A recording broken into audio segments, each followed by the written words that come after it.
Good morning. Good morning. I can see and I can feel from the energy in the room that y'all are just as excited about this meeting and this opportunity for Augusta to plan our fiscal year 2023 because this mission is possible. Y'all hear that? No, I know y'all are all feeling all Tom Cruise-like, and I know that you all know that this task that we have set before us is one that is definitely a tall and daunting task, yet at the same time, working together as a team, it is possible.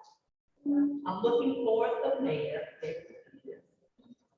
As you know, I am Takia Dowse, your interim administrator, and Mayor Hardy Davis Jr. is going to give us words of welcome this morning.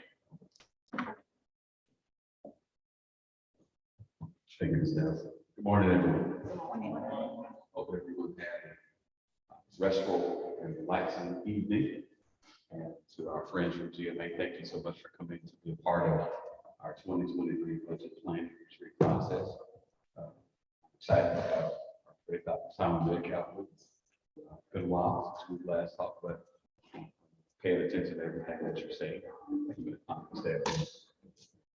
Hopefully, we'll get some really encouraging news from you. In light of all, it's the economy. It's the economy. That's what James Carter said. It's the economy. To the members of the Augusta Commission, thank you for being here. To all of our team of us, our staff, thank you so much for being here and being a part of today's conversation as well. I want to just give some general highlights.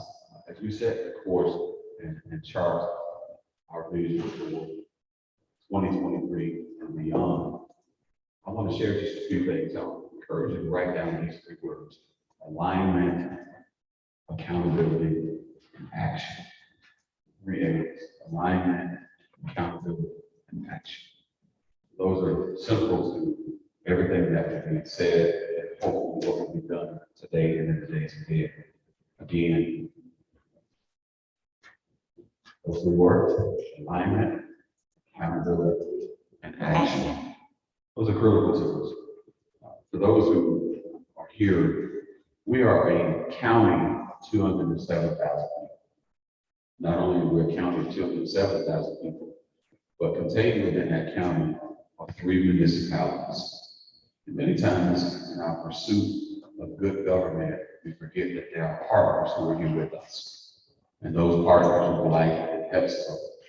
They help make up their 207,000 plus residents that make up Richmond County. The city with 203,000 effective. To that end, as we think about what's taking place in shape today, we'll remind our members of the investigation of the good work that's been done over the last 7 years, now in our 8th year. Help chart a course for the city of Augusta, where we've had significant reserves. We've restored our rainy day reserve, but we can't rest on our reserves. So when I talk about the issues of alignment, the challenges that set before each and every one of us in today's conversation is organizational alignment. When we think about some of the conversations around restructuring, some of which were loosely discussed yesterday, it has to be at the forefront of our minds, because it's very difficult to achieve anything in terms of service delivery without proper organization. So I want you to think about that as you're going through the slides today. Hear what Dr. Metcalf is going to say, what you hear from Pam and Sherry as they share budgeting principles, the things that will make us even better in this head. Organizational alignment is going to be critical to our long-term success. And it begins with what we're doing now with retention conversations. It's so important for us to not only recruit, to retain, but to reward the people who make up this city's government. And I just want to challenge every one of us. Government can no longer exist in the silo of itself. So we have to be forward-thinking, particularly in terms of alignment, but also accountable. There's so much conversation about transparency. I don't know of a government that is not as transparent as ours. I mean, we've gone to the place of putting every single dollar that we spend online. But even with those things that we do, always take an opportunity to remind ourselves that we are accountable not only to our citizens, but we're also accountable to the people who we represent, called the staff. And we're here to be accountable. So when they bring things to us, to provide them with the resources and the tools and the styles to be successful in their roles. But not only be successful in their roles, but making sure that we can in fact deliver on city services across the entire county. And in doing that, making sure that we're accountable from a state law standpoint, local law perspective. And when we have federal resources involved in our execution of government, that we are accountable to our federal partners as well. Those things are extremely critical, whether it's transportation, whether it's housing and community development. Those things are necessary.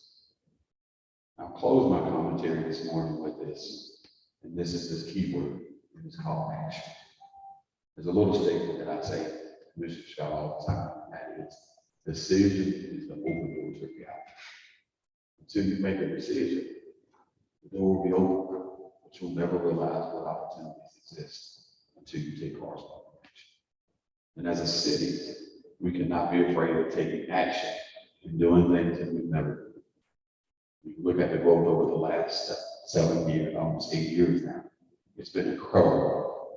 Who would have thought, Dr. Metcalf, that at this time, Augusta, Georgia would be seen as the cybersecurity capital of the nation.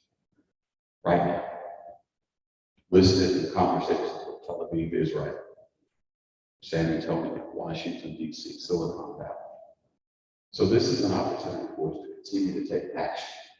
And those actions have to be informed actions. It's vitally important. We need to make sure that we get data to help us make informed decisions. And as we make those informed decisions, we be willing to take action, not delay. Delays are not denials. All too often, we spend a lot of time delaying. And I'll close this, Chief Bird, with this one statement. The game of life, the game of sports, the game of football, the game of basketball is never played in the hole. It's always played on the field. And cities are competing globally. We're competing globally. Not just competing with South Carolina, Columbia County, we're competing globally for the interests of individuals who want to live, to learn, to work, and raise families. So let's keep these things at our forefront of our mind. Alignment, accountability, and then be prepared to take actions. With that, I look forward to a robust conversation from a budgeting perspective. Steps.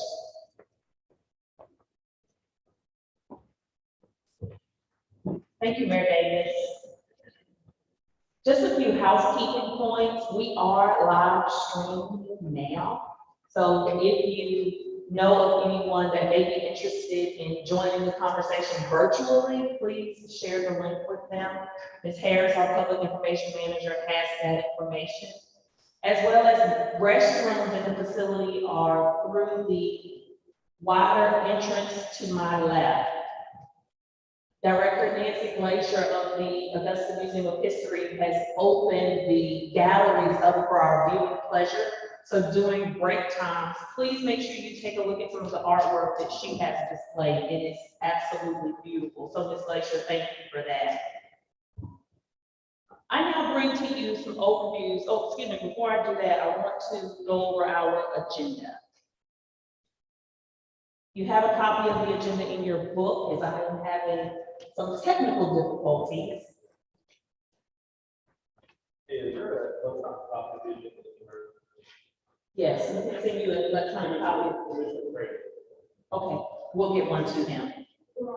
Thank you. All right, so today's agenda, we have speaking with us today is Dr. Simon Metcalf from Augusta University. He is a local economist that will bring to us a perspective for what we are facing right here in our very own community. Oftentimes when you hear talks from an economist, it is more on a global spectrum or even statewide. But right here with us at Augusta University, Dr. Metcalf, we appreciate you being here. As well as we have brought back representatives from GMA, who was here with us last year, Ms. Sherry Bailey, as well as Pam Pelton, who will be the main facilitators for the day. Later on in the afternoon, we have Ms. Marcy Rubinson, who will be bringing us a legislative perspective, so we'll all be aware of what various matters are important to, again, our local community. We have our very own Ms. Donna Williams, our finance director, who will give us some current updates as far as what Augusta has been able to accomplish from January to June 30th. And for now, I, your very own, hold the applause. I appreciate that. But your very own interim administrator will be talking to you about what Augusta has been able to accomplish as far as fiscal year 22 is concerned and our strategic priorities. Commissioners, if you recall, a little earlier last year, 2021, we had a similar budget retreat in which you set very specific budget priorities for what you expected of your department directors and for the city of Augusta. We have taken that charge wholeheartedly and have moved full steam ahead and have accomplished great things, some of which I would like to highlight would be our infrastructure. As you know, we were able to receive almost $7 million in funding to assess many of our roads as well as take care of some utilities issues. This was federal appropriation dollars. While those dollars have not been physically given to Augusta, we are definitely working through that process. Our engineering director as well as our utilities director is working to ensure that all documentation is accounted for. In that same regard, you most recently decided to appropriate or approve SPLOST 7 overage funds in the amount of $2.5 million to address, again, roads infrastructure throughout Augusta. You may recall that also includes some illegal dumping matters as well as some right-of-way cleanup. In addition to infrastructure that is not listed, we have had the opportunity to take care of streetlights. You know that's been a topic of conversation. We had a recent meeting in which a Light Up Augusta presentation or recommendation was posed to you. While that conversation has not fully closed, it is currently being had with more information to come. Drainage in our neighborhoods is still a concern. While we have made great strides, I don't know if many of you experienced the recent rainstorms that happened in downtown Augusta a couple of weeks ago, but it is still a concern. As far as quality of life is concerned, we addressed cleanup of right-of-way by a quick strike program, which is a pilot program in which the commission allocated $1 million to increase right-of-way maintenance, as well as additional maintenance services to the Augusta Riverwalk, which also includes ACE downtown. In addition to quality of life matters, one of the outstanding items is a blight and demo program in which we've given money to the land bank, but of course, it's still enough blight in Augusta to go around. Some of the things that are outstanding would be additional work to develop our riverfront. The commission requested a master plan last year. That item is still outstanding. We could use a bit more information regarding what your thoughts and ideas are concerning the Riverwalk master plan. Public safety, we were able to approve the Marshal's Office request for body cameras and allocate an additional $3 million for retention and recruitment needs. This was done with the Sheriff's Office. While those increases are greatly appreciated, we had a robust conversation yesterday surrounding retention, and you know that salary is not the only driving factor, but it is a factor indeed. In addition to the pay increases, the budget passed November 16th of 2021, which allowed for the Sheriff's Office to receive the additional funding that they requested. From a governance and finance perspective, we were able to increase minimum wages to a minimum of $15 an hour. That was something that I know many of our employees appreciate. In addition to the most recent approvals yesterday, those same employees will be able to reap additional increases.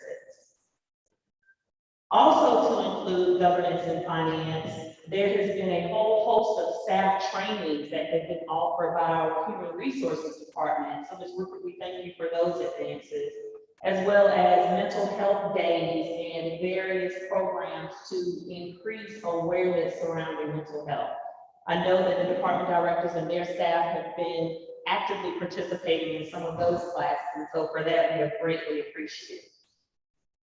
From an economic development standpoint, you wanted us to take a collective approach to bring it all together. In response to that, we currently hold quarterly meetings with our economic development partners to include Destination Augusta, the ADA, as well as the DDA, and also Fort Gordon Alliance. You will have in your email inbox within the next day or so a newsletter, which will basically give you a quick synopsis of what those entities have been up to. Because as you know, they also bring to you their own separate quarterly presentations directly to the commission. And last but not least was improving our external relationships. You wanted us to foster a stronger relationship with the Board of Education, higher education institutions, as well as NGOs. Just notice the typo. And to this fact, we have hired both a state and federal lobbyist to address our legislative needs, as well as hire a consultant from Carl Vincent Institute to assist us with our strategic priorities, our strategic plan. In that same vein, While we have made strides in this area, there's still a lot of potential for Augusta to reach forward, and that in which I am extremely confident that we will gain more information as well as insight to that. And now I bring to you Dr. Simon Metcalf from Augusta University.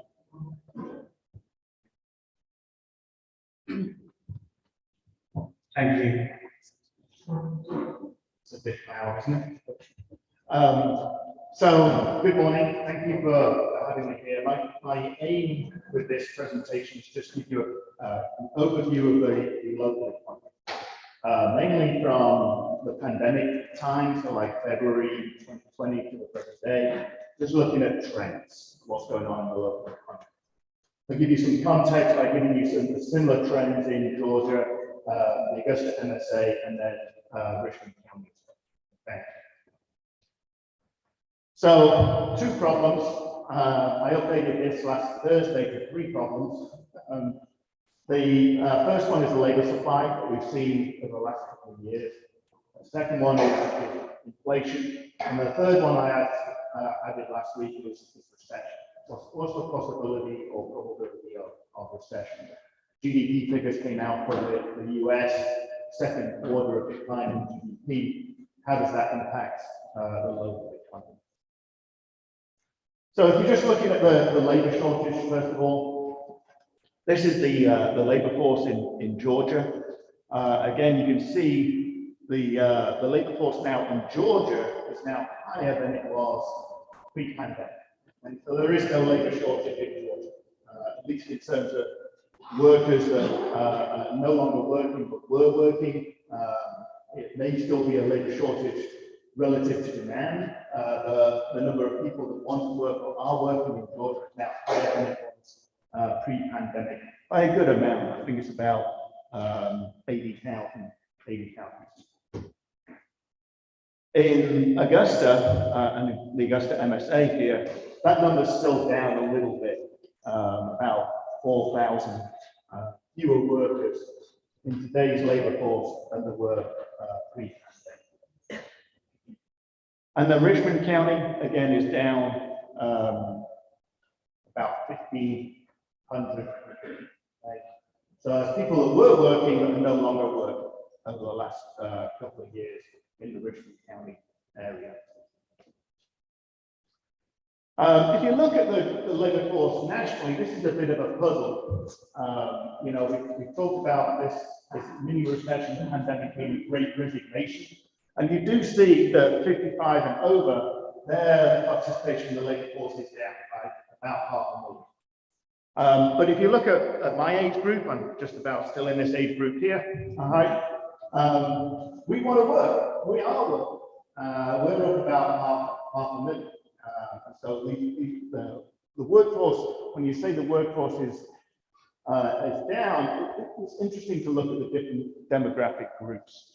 This is the puzzle to me. The 20 to 24-year-olds are down. They're the people that have really stopped working. Why aren't they working? Why aren't they in the labor force? They don't seem to be in college. I mean, our enrollment at AU is up ever so slightly. I think it's like 2 or 3 people. Other colleges are up, but a lot of other colleges are down. The demographic wave has peaked and gone for college education. And then the younger people that maybe just have a high school or left high school early, they are working. So it's just a snapshot of the economy. This is for the US. We don't have local figures on that. If we look at employment, so not just labor force employment, again in Georgia's done very well. The employment levels now are up beyond pre-pandemic.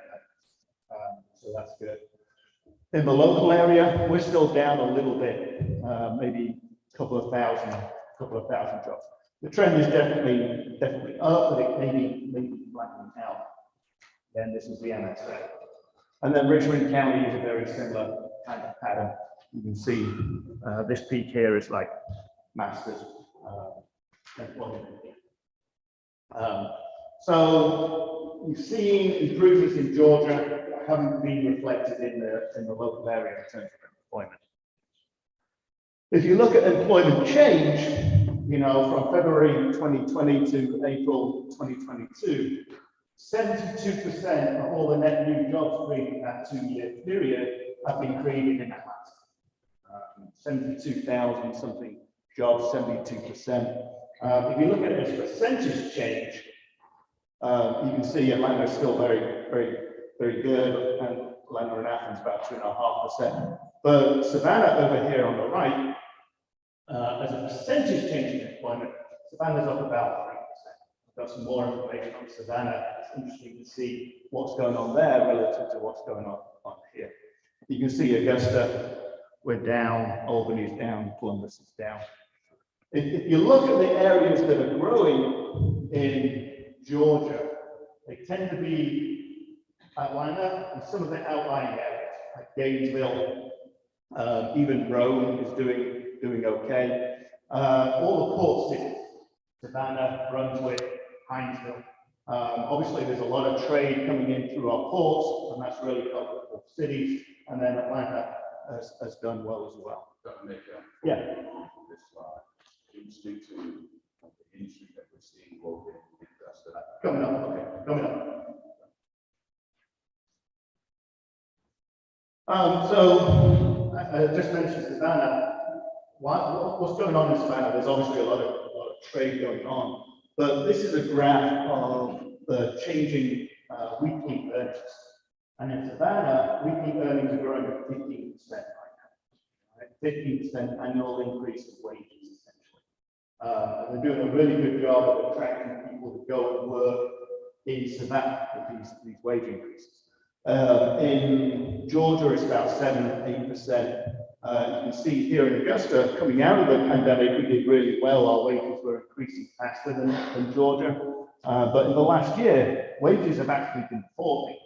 This is private sector wages. But they started to increase a little bit, but we're still down.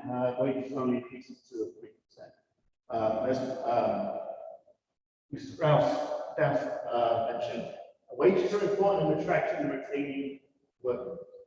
So that's something that I see as concerning relative to what's going on in the rest of the Georgia economy. Yeah. That's part of the reason why the conversation yesterday is so central to everything we do. All too often, the private sector leads. That's great. But from a city standpoint, we've got 2,900 employee organization. It's important for us to help lead the way as well with the process. Here you can see Richmond County wages doing a little better than the Augusta MSA as a whole. The data here, the timeline on what was wrong is Q4 2021 all the way on the right side. Richmond County data tends to come out a bit with a delay, so we're already like 6 months behind in terms of the data, but it was increasing about 5% in Richmond County. So to answer Matt Davis's point, I'd like you to take you through some of the major sectors of the economy and look at those trends, employment trends in the different areas of the economy. Again, look at Georgia, MSA, Richmond County, where it has. Some of the Richmond County data is not available for all the different sectors.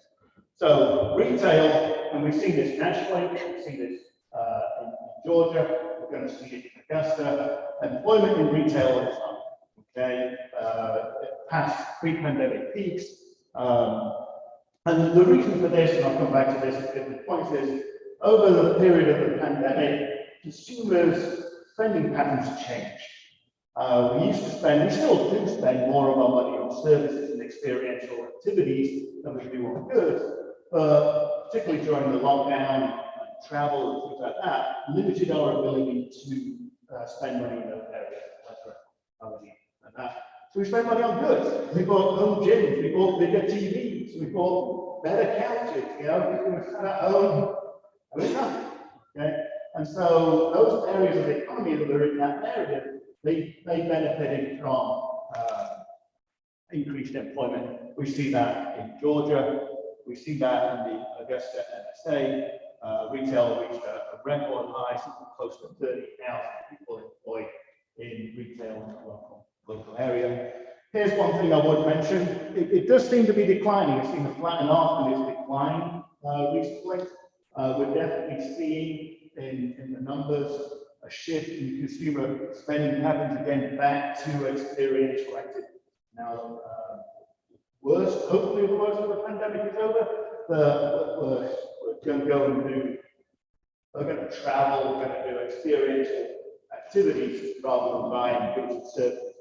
Once you bought your last big screen TV, how many more do you need, you know? Transportation and utilities is another one. Obviously, we need to get our goods to the consumer.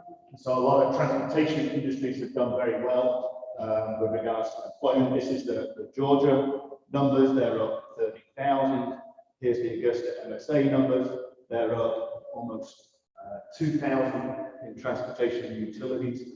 Some of the utility stuff is still associated with Burke County and the construction that's going on there with Vogel. Manufacturing is another area that's done very well over the last couple of years. Obviously, we've got this process now. I've kind of done it in reverse. We had retail, we had distribution, and we have the manufacturing. Manufacturing has done well as we bought goods rather than services.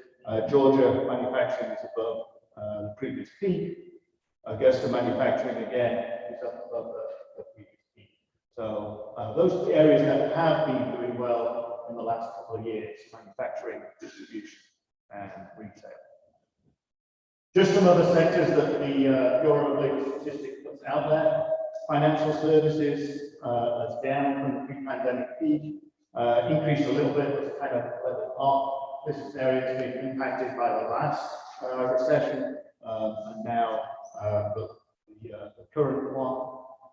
Professional business services is a large sector of the economy, but it's not really a well-defined sector.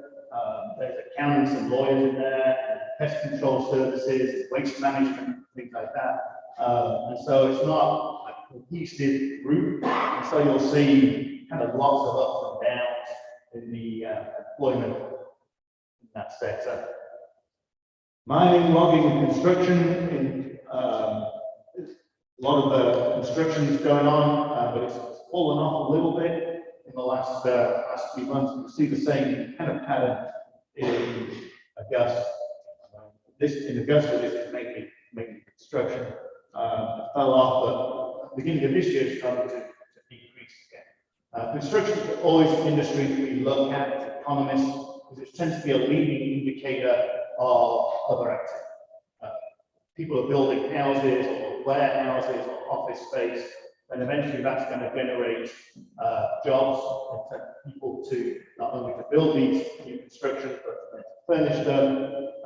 And then eventually that includes firms that go into these businesses, creating further jobs, or it's people moving to the area to live. Leisure and hospitality. Obviously, this is the area of the economy that was rapidly hit by the pandemic.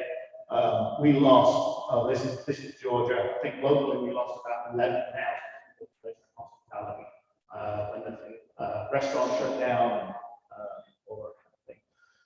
This is where our economy locally diverges a little from the Georgia trend. You can see here in Georgia, leisure and, if I just turn that up.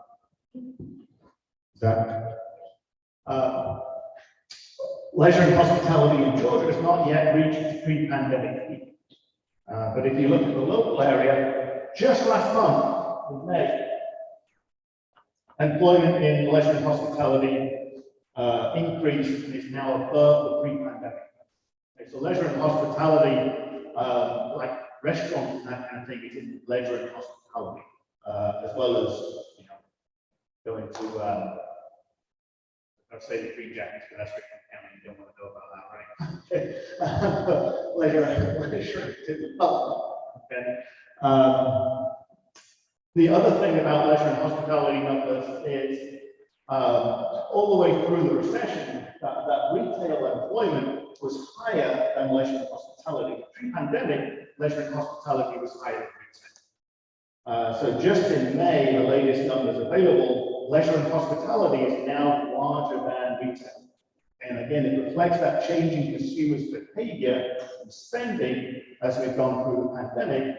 And now we're spending more of our money on leisure and hospitality, less on goods. This is Richmond County leisure and hospitality. You see the peak for Masters tournaments, and this is not seasonally adjusted.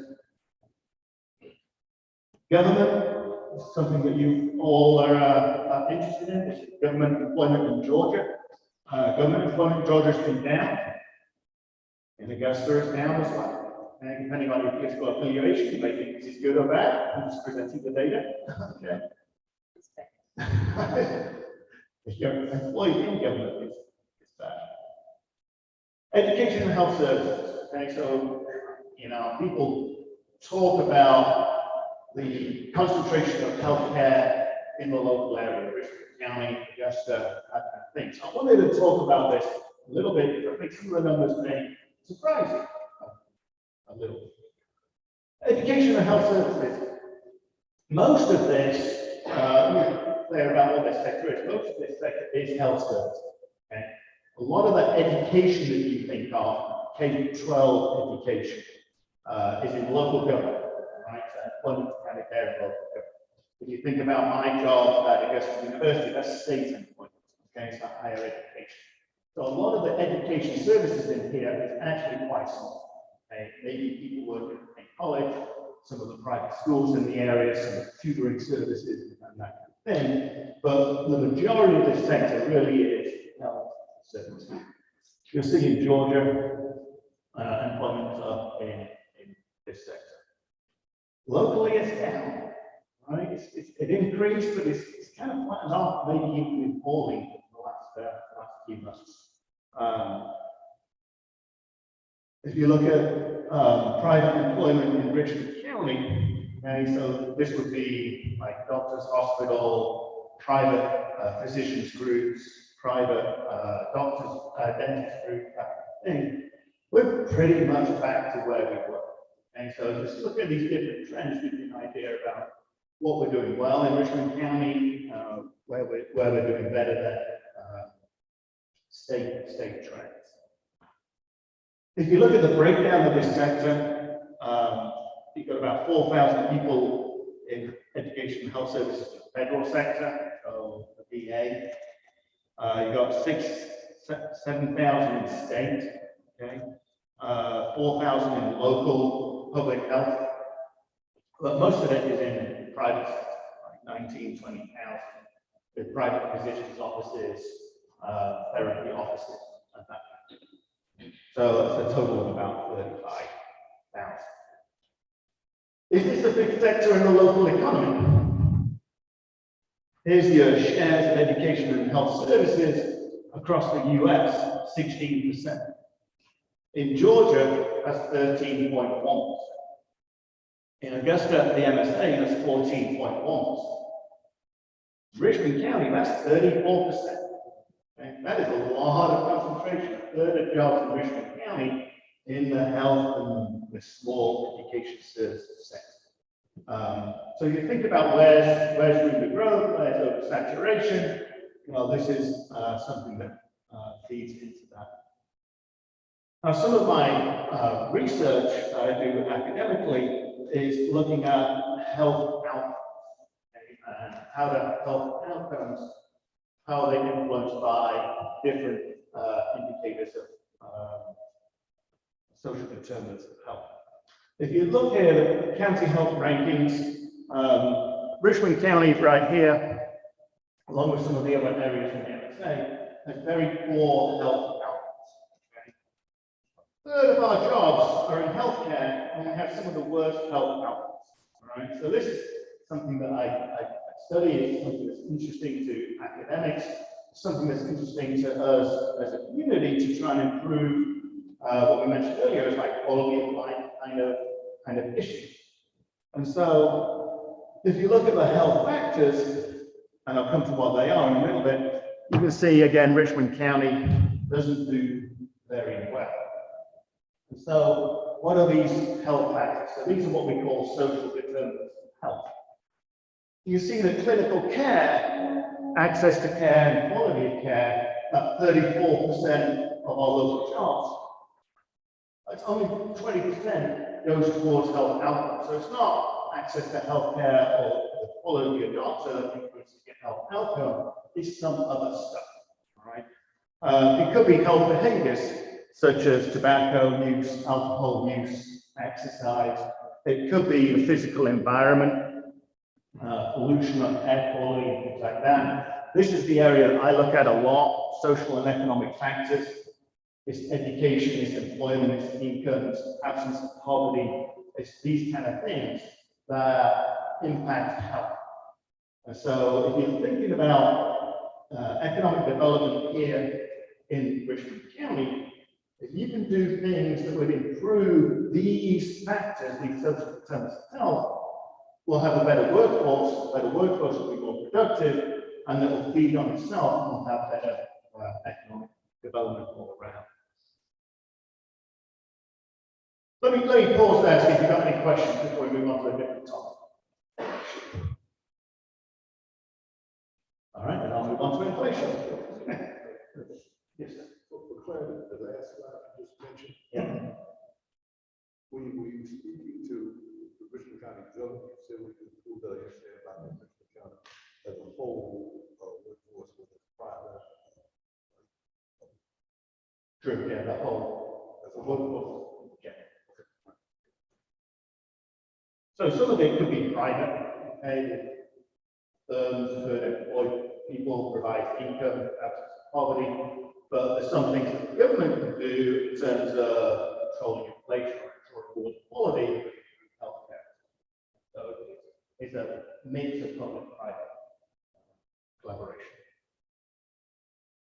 So inflation, these figures are just a little out of date. Inflation, as many of you will know, nationally running at 9.1% right now. Historically high, 40-year high. The Bureau of Labor Statistics does give us some other statistics on inflation for some more kind of local context. The South, the Census Bureau defines the South as a very large region. It runs all the way from Maryland to Texas. Okay, there are only 4 regions in the United States that are in the South. But the South inflation rate is higher than the national. Okay, the latest figures come out, I think it's double digits. Okay. The only metro area that the Bureau of Labor Statistics does is Atlanta. And that's running at double digits. I think it's now up around 11% in Atlanta. Some of this is the effects that we've seen earlier. Employment is increasing, incomes are increasing in there, so that feeds onto inflation. But inflation is definitely a concern nationally. And inflation is not necessarily something that locally we have a lot of control over. The policies to combat inflation tend to be national policies. You see some of it locally in terms of house prices. House prices have been rising in the local area all the way through the pandemic. We've seen a shift in where people want to live. Housing markets in general have been improving as people spend more time in their homes. And so what is the policy response to this inflation? Well, the Federal Reserve has been increasing interest rates. Increased it by 0.75% last week, on top of a previous increase of 0.75%. This is the fastest increase in interest rates we've seen in a long time. And in fact, the last 3 times we saw interest rates rise this quickly, we had a recession. And so I'll come back to the recession later on. But this is the real concern in the national economy right now, is the Federal Reserve needs to raise interest rates to combat inflation. But the concern is that they've left interest rates so low for so long that they've got to have this aggressive increase in interest rates, and that in itself could crash land the economy. We could get a recession. It's trying to get this kind of soft landing, but we'll see how they go. But it's definitely a concern that the increase in interest rates will cause a recession. The second response is fiscal policy. Okay? Now here, I've got Brian Kemp here, but you also see it in Congress. The fiscal policy right now tends to be expansion, right? Brian Kemp has had tax cuts. He's given money to state employees. That in itself puts money in people's pockets, which they're going to spend, which will increase inflation pressures. You see that in Congress right now with a bill that trying to pass increased spending bill. If I was an economist in control of this, now may be the time to bring back some spending at the federal level if you're worried about inflation. Tend not to want expansionary monetary policy or expansionary fiscal policy times where you've already got double-digit inflation. Talk a little bit about economic well-being. You mentioned quality of life. Use the two terms kind of simultaneously. So look at economists look at GDP as a measure of standard of living, but GDP itself doesn't capture a lot of the other things that are important. All right. So the jobs are important, but access to healthy foods, the absence of inflation or crime, access to education, these are all things that we know people want, right? It makes a community a nice community to live in. But what drives people to move to different communities? Okay? So this is some research that I'm doing with we still there? Some research I'm doing with some colleagues up at Syracuse University in terms of modeling across all counties in the United States why some counties are growing by population whilst others are not. And the main driver of why people move is, in actual fact, GDP. And so it's essentially growing economic counties drive growing demographic. People move for jobs, right? They move for jobs and family, essentially. These are two reasons, There are other things on here, like healthcare comes up, years of potential life loss, that's an education issue, income and education.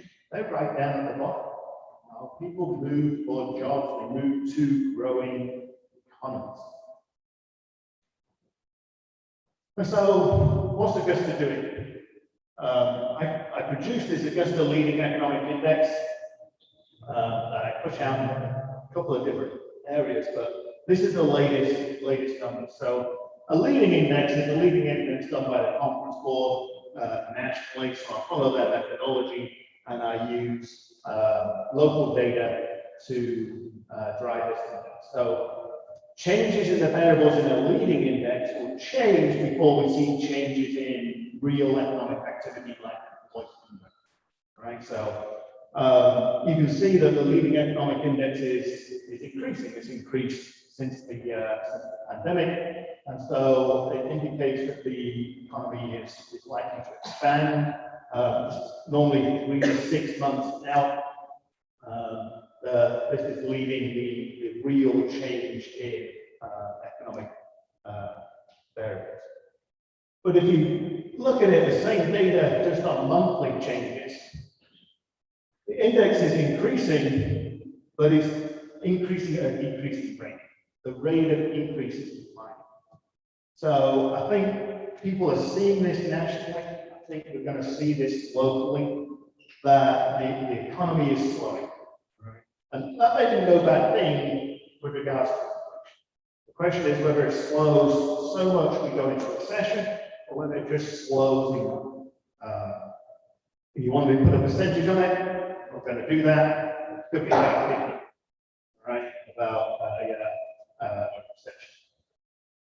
The good news locally is this, okay?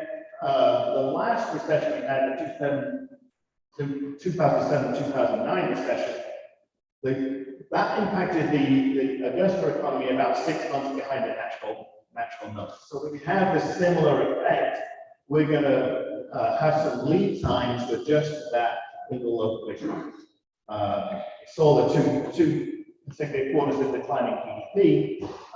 So that truly is a recession. I'm not sure it is. That would be, end of this year, next year before we impact it locally. The bad news for Augusta is, if we go back to the initial slides, we're not in as good a position to weather a recession as some other places in Georgia, right? Our economy in terms of our employment and labor force has not got back to the higher level that it used to be. And so any downturn is going to impact us more than it would Savannah, for example, which being able to see strong economic growth or a crisis. So, any questions?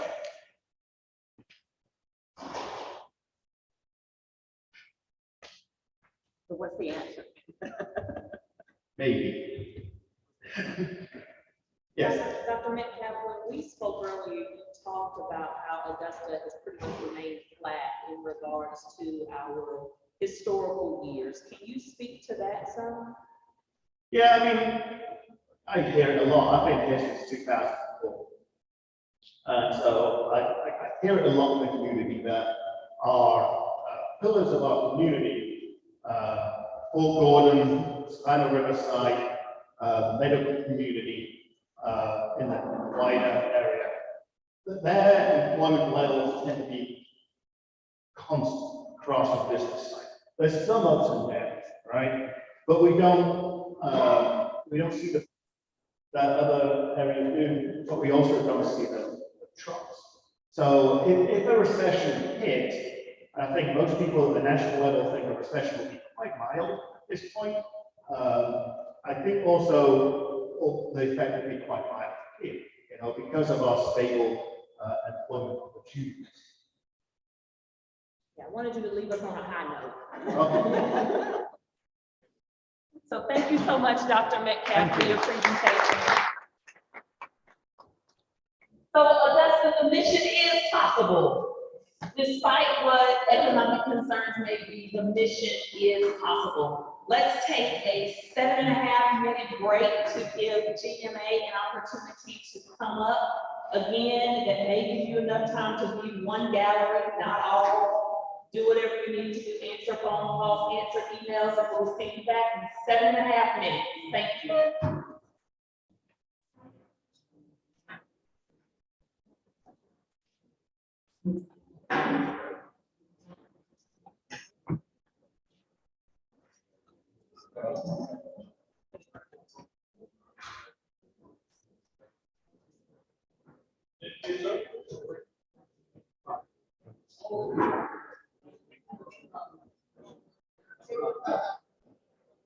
He's down.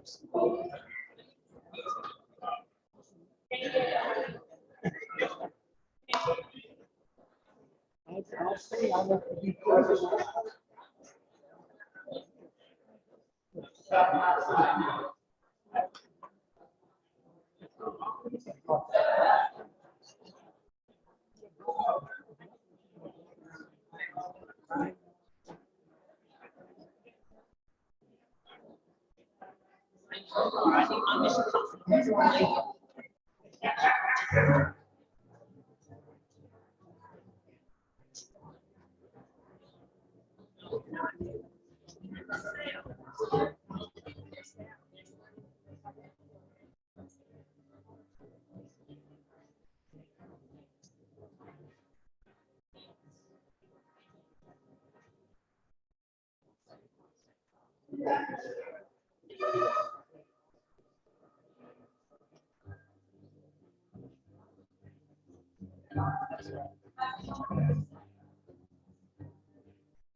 Let me let Brandon in real quick.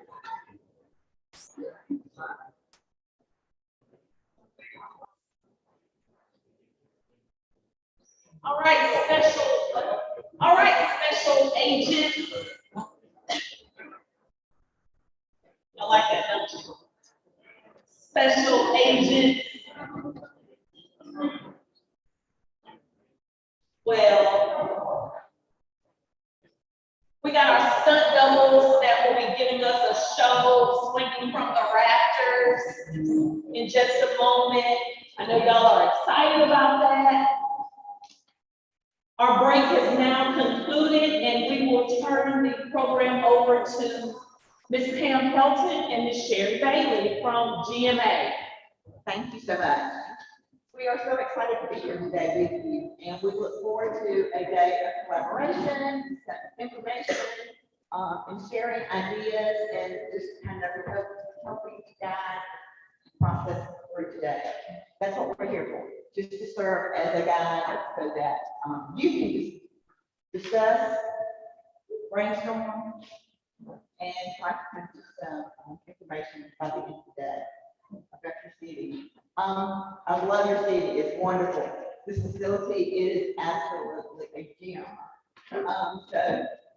Thank you for having us here today. We're going to get started. Sherry and I are going to tag team today and facilitate throughout the day. Bring you some information and hopefully generate some interest and some discussion as we go forward. So let's do some ground rules that we'd like to go over to stay physically and mentally present with us today. If you go to sleep, I'm going to wake you up. Be interactive. If you have to take a call, please go outside so we won't disrupt anyone. Let's keep our comments civil, no personal attacks. Let's listen and don't interrupt. And let's try to refrain from some sidebar conversations that are disruptive. Okay, so what color do you see? Did you see pink and white, or did you see teal and gray? My pink and white, raise your hand. And you see pink and white? Yes. Okay, my teal and gray. Well, is it teal and gray or is it pink and white? Because you see pink and white, I see teal and gray. Who's right? I mean, I know what I see. Do you know what you see? So, if you are looking with the left side of your brain first, you're going to see teal and gray. And what that means is that you think more logical and more analytical. But if you are seeing pink and white, then you are seeing with the left side of the brain. No, excuse me, the right side of the brain. And you are more creative, and emotionally in tune. So, we're both right. We both see what we see. And we're not going to see everything the same way every time we talk about something, right? We're going to see things differently. And just because we see it differently does not mean that it's wrong or that it's right. Because we both are going to see it of the same hue with different colors. So let's remember that as we move through our process today. I just don't know how anybody sees pink and white though. Our creatives, our special agent. Yeah. So you can't really know where you're going until you know where you've been. And I can tell you, you have done a great job with your past and what you're trying to accomplish in Augusta.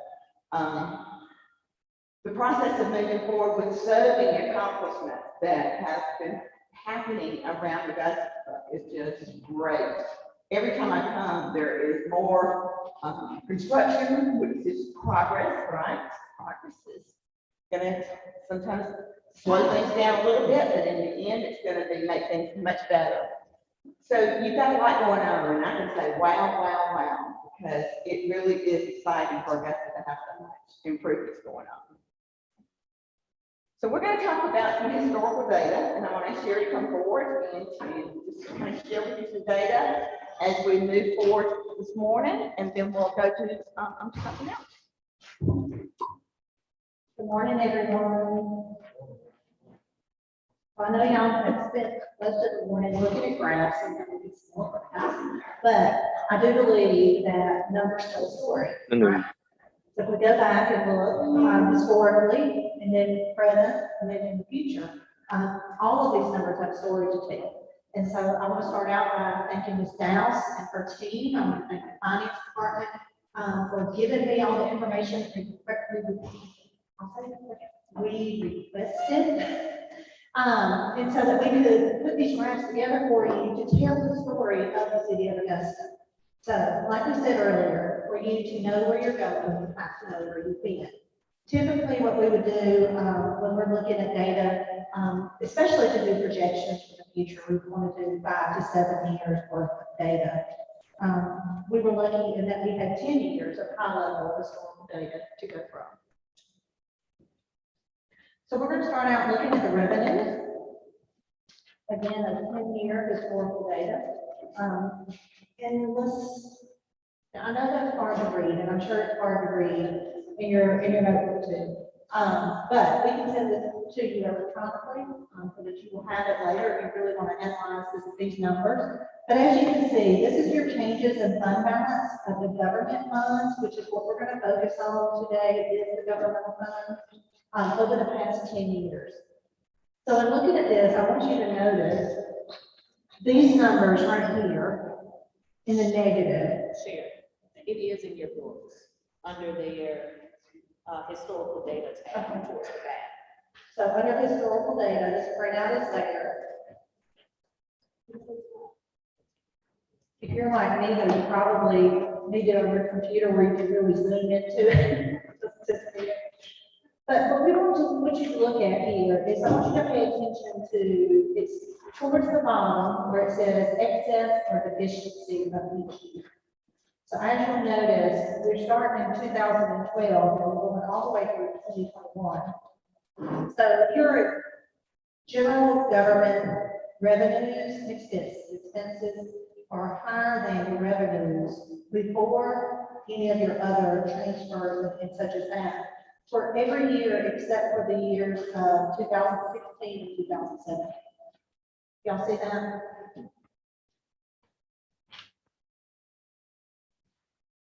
And then in 2016, there was a bond issuance that took place at that time as well, so you might see that. You'll notice that in 2016 and 2017, the principal and interest payments also went up in those years.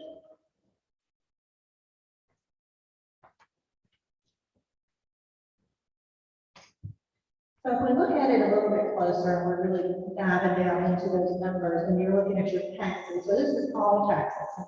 As you can see, that's real property taxes, there's timber tax, motor vehicle taxes, railroad equipment, franchise fees, local option sales tax, insurance premium tax, all rolled up into one. And as you can see, it's from 2012 at 174.5 million to 234.4 billion in 2021. And we're going to look at that as a percent increase as well.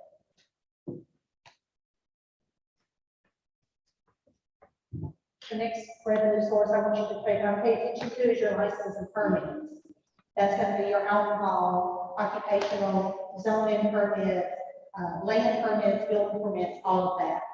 You started in 2012 around 5.3 million, and it has grown to 7.5 million in 2020.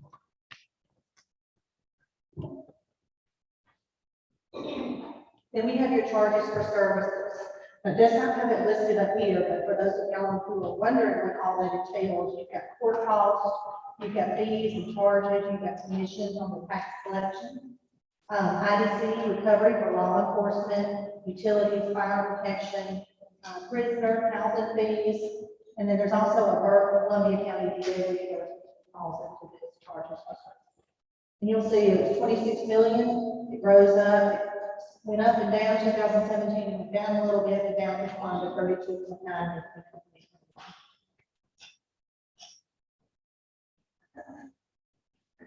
And if anyone has any questions about any of this as we're going along, please let me know. It's interactive because we do have, staff here, so we can answer those questions as they come up.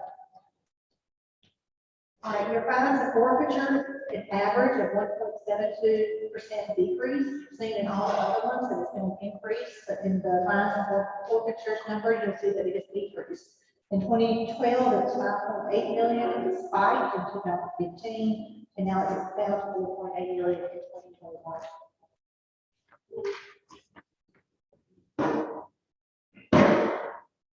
Interest and other revenues, of course, we know we were talking about earlier with fluctuation, recession, interest prices, and all of that. We expect to see those numbers probably going to change a good bit in the coming years and months. But you'll see that it had an increase with interest doubled from 2 million to 4 million.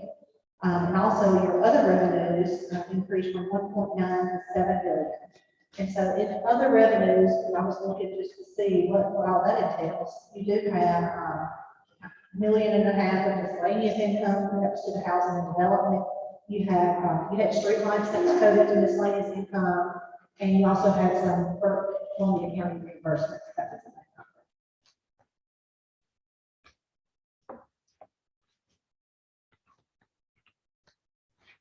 So looking at total governmental fund revenues as a whole, on average, is 4.13% increase over the past 2 years. So the numbers as far as millions go, there's 224 million up to 390 million. Any questions about the revenue before we go into the expenses?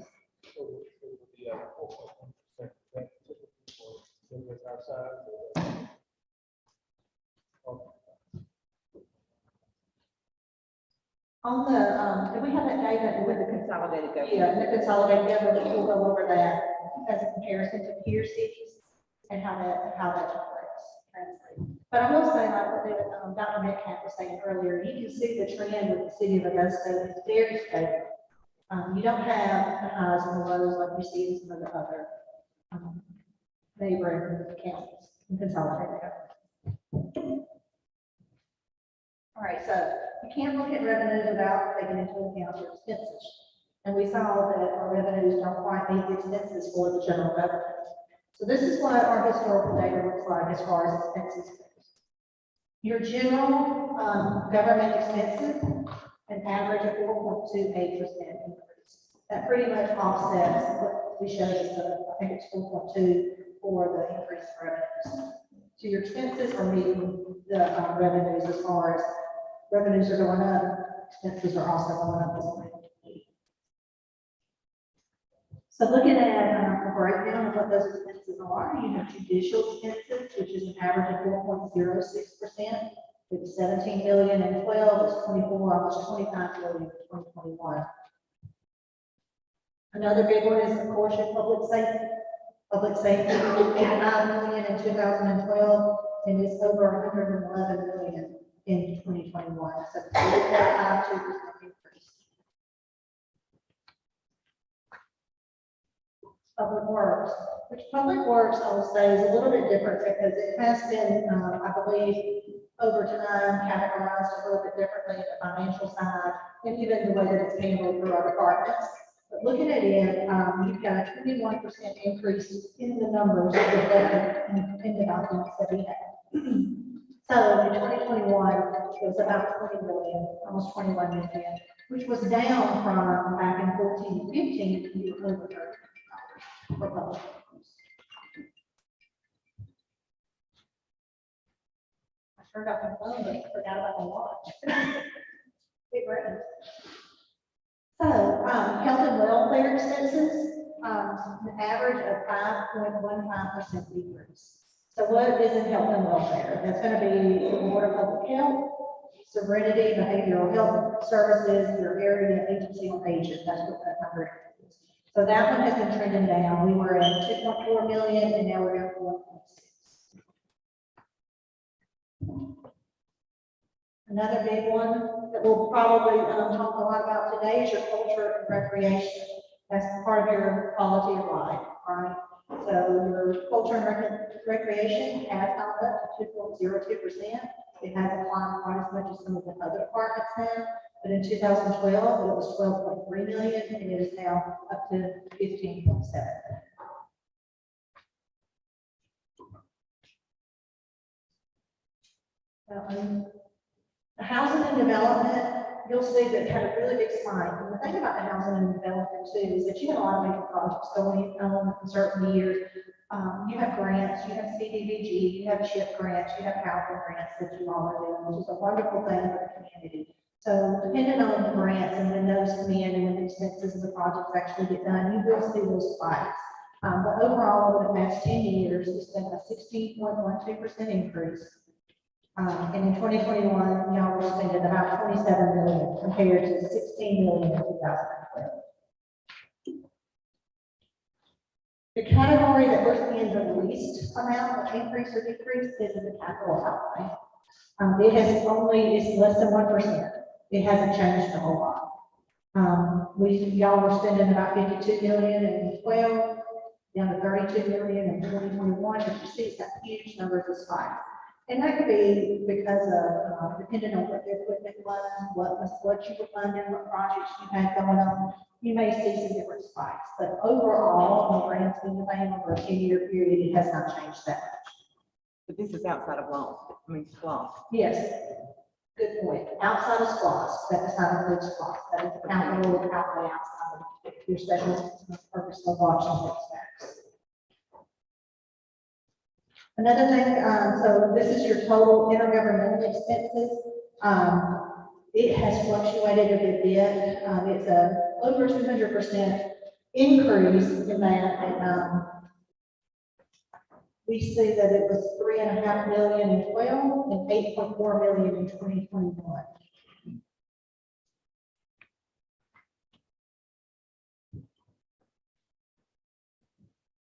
The debt service has to do, of course, when you issue your bonds and when you're paying off some of your debt. So it has gone from 3.1 million in 12 to 49.1 million as of 2021.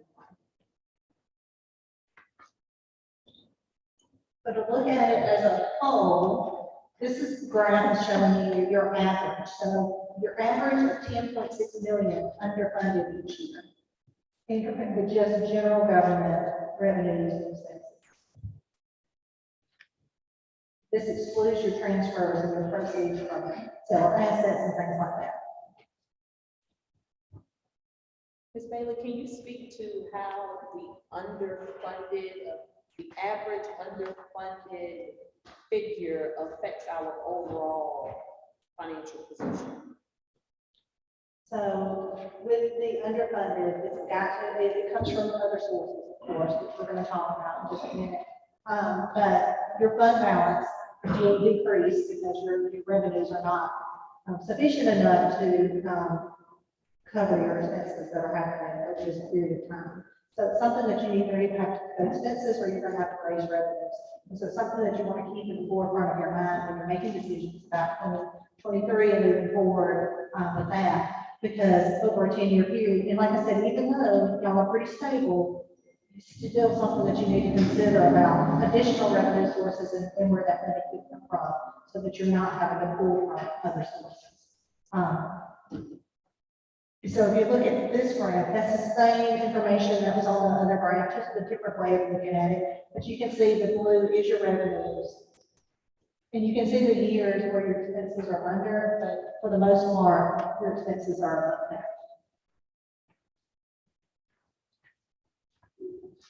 And of course, this is again before you have your other funding sources. So when you pull in your other funding sources, that's going to be your refunding of bond proceeds, your bond premiums, transfers in and out, and proceeds from your sale of capital assets. So as you see, once you bring that into play, you do have an average positive of 13.3 billion in your general fund, and that's the level. And so each one of these is the up and down, depending on which year it is and which funding source you're looking at.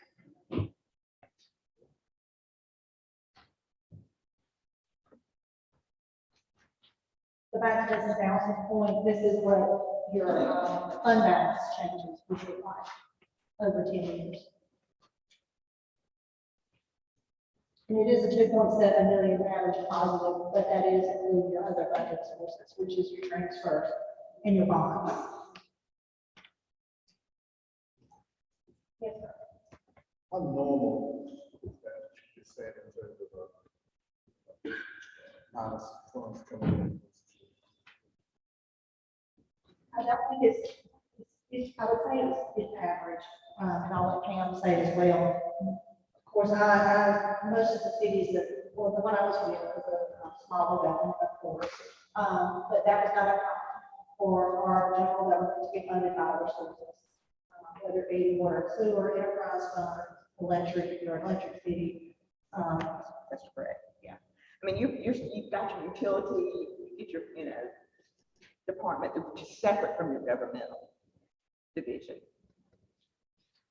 Not a, but of course, I mean, but it's not in this funding source. Right, I understand. you want it to be as self-sufficient as it can. So let's look at a 5 year. So we looked at the 10-year history. I just want to take you through the 5-year review of the revenue expenses slide. So on average, I know y'all seen the piece of the pie that it looks like for like your current 2022, 2021. But this is a 5-year average of your revenue and how it looks. So your property taxes, of course, makes up the biggest portion of it. No, I'm sorry, your sales tax. Your sales tax makes up the biggest portion with your 37%, and then your property taxes comes in second at 25%. And then you've got franchise fees and charges for services, which is right there together. And then the good thing is the grants, of course, y'all are applying for grants, you've got grant money coming in, that's at 6%, and then you've got your insurance premium tax. And then the other, which is less than 1% of your revenue, but I always thought it's nice to just see what that includes. And you've got your fire protection fees, you've got your sale of property, federal, state, road forfeitures and such, miscellaneous, some donations that are coming in. So that's what your revenue pie looks like.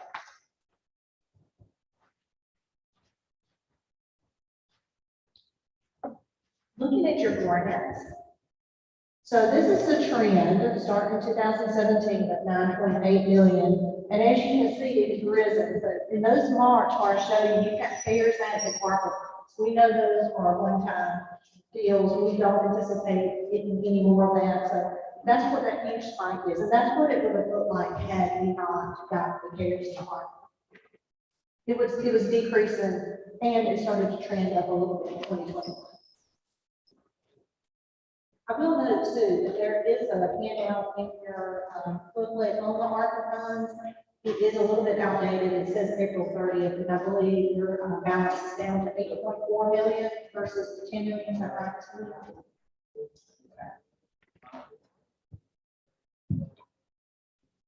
I also want to speak to and this, I apologize, this slide is not in there, but if you get the electronic version, you will get it. But there's also your major governmental funds outside of just your general fund.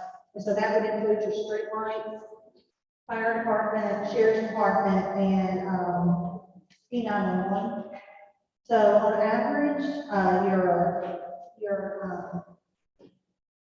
street lights is $5.9 billion of expenditure increasing each year over the past 5 years. Your fire department, 28.8 billion on average. Sheriff's department, 64.9 million, and E911, 4.6.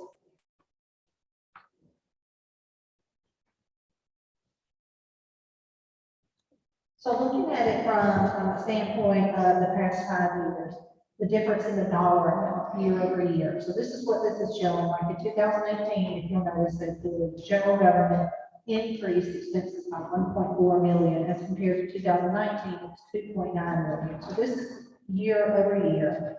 For the 4-year average, increase or decrease, you saw an increase of your general government of $1.3 million. Your operating transfers out decreased by just over $700,000 over 5 years. And then below that, you can see the percentage increase. So this is a good snapshot where you see like your general government increases 5%, judicial 3.5, public safety 4.8. You're all kind of in line, except culture and recreation, you'll notice is only increased 1.3%. Housing and development has gone up 6.09%. But again, a lot of that has to do with grants that y'all are applying for. All right, so with that, I'm going to turn it over to Mrs. Donna Williams, and she's going to give the current year update before we move forward with the 2023 priorities.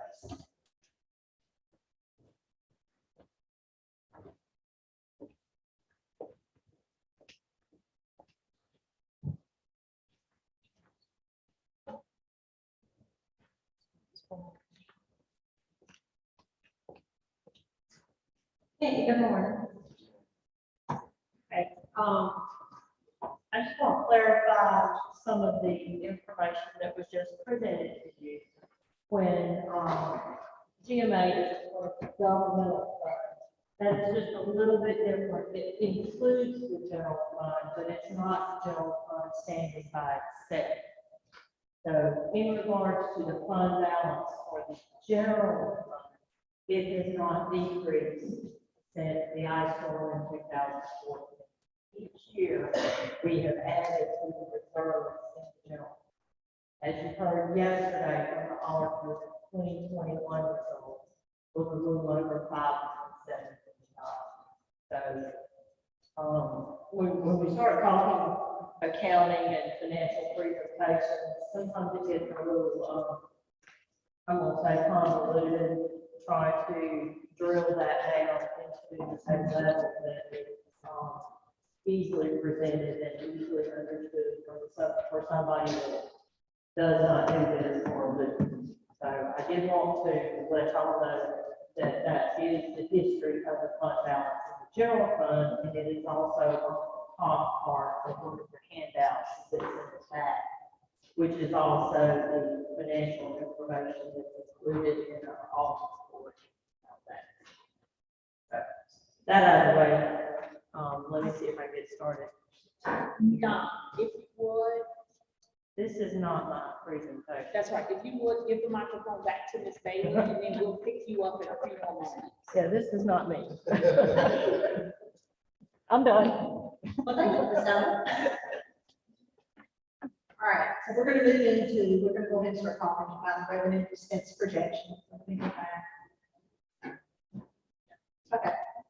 So, as y'all heard Dr. Metcalf say earlier, inflation, labor supply, and then he added the third, recession, right? That's what we're looking at moving forward. Augusta does not have a lot of control over any of those things. Although it's still a problem in the city of Augusta because the decision makers have to make decisions on how we're going to deal with those different things. And we're going to talk about it. It affects every department. It affects the city of Augusta as a whole. As he mentioned, this is the highest that we've seen in over 40 years. And we don't know how long it's gonna last, right?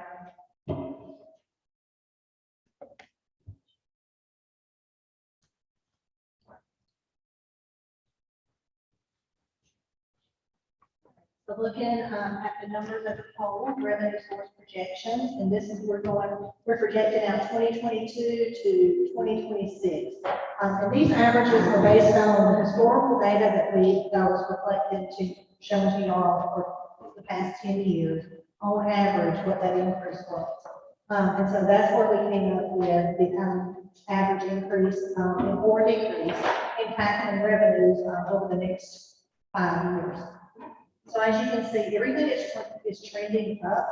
And I've got an average for each one. So taxes on a 5-year average would be about $9.4 million.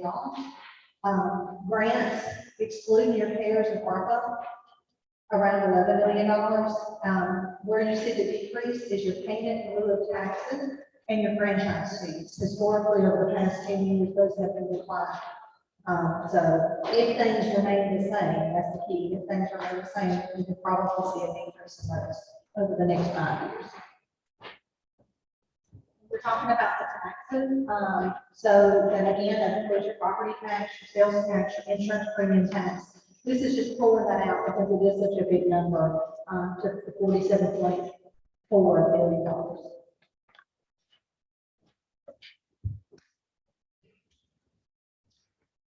All right, so looking at expenses over the same time period, from 2022 to 2026, we'll see that there is an increase, except for the operating transfers now shows a decrease over a 5-year period.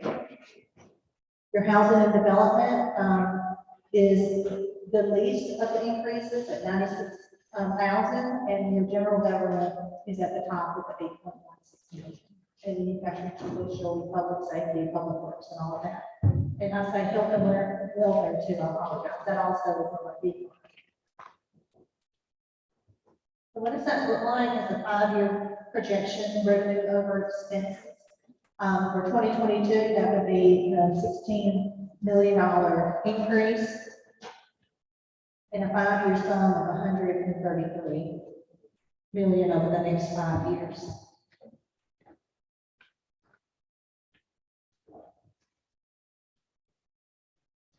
So not to play promise, but I just wanted to bring to light that there is some inflation rate data out there for the state of Georgia. It is expected to be 13.2% by the end of this quarter. In the long term, the Georgia inflation rate is projected to trend anywhere between 6 and 4.5%. So this graph is for the state of Georgia as a whole. So what does that mean for Augusta? What I was just showing you a second ago was based on your current trends over the past 10 years. But if you take into account inflation, like I said, we don't know how long it's going to last. We don't know what the final effects of that is going to be. But just looking at it from those predictions, this is what it looks like for 2022 to 2024. And that is expenses.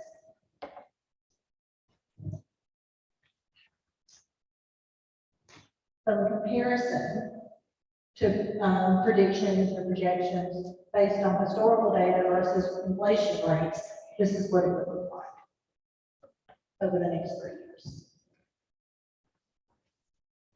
And you can see that trend in 2022 is your blue bar, 2023 is your orange, and then you've got 2024, which is your yellow.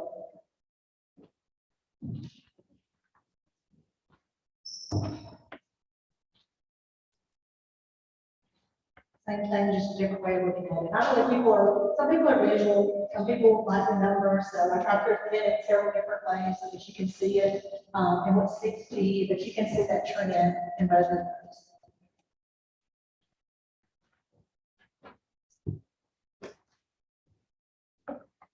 So Augusta's trend compared to current expected inflation rates.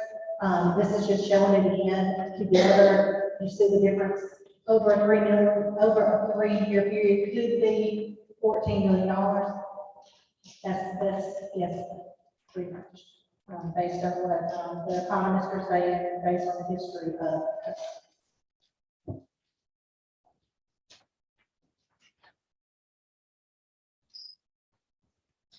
To know, where you're, going, you have to know where you've been. So that is what we have tried to do here, is to go over the past, and then we're gonna try to make our path towards the future and what we have. Are we, yep. So we're gonna go ahead and start with the 2023 priority section. But before we get started with that, is there any questions about any of the historical or any of the projections for the future as far as revenue and expenses go?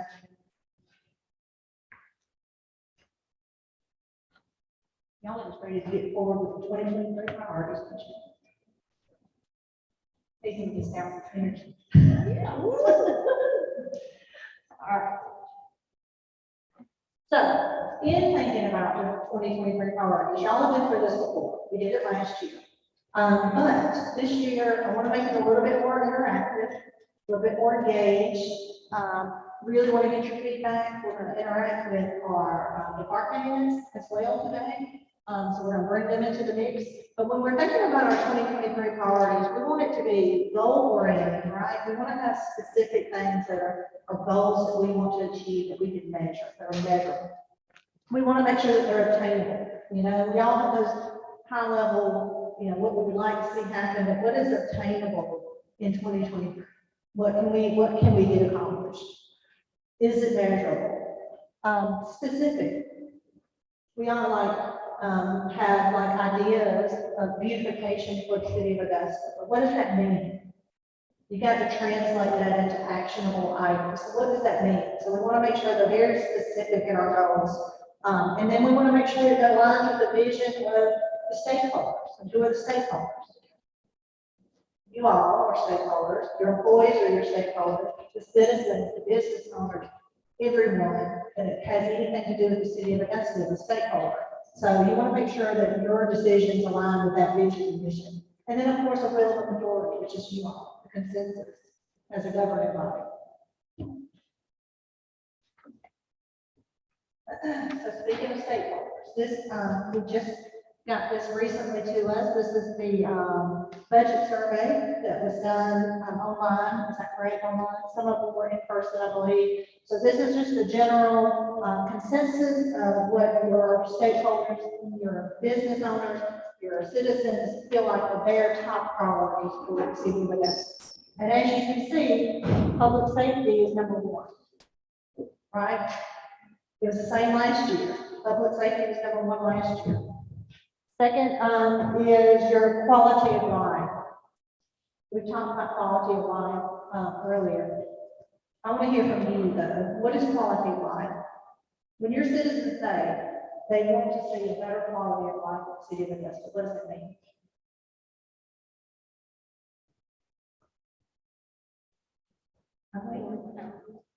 Housing, affordable housing.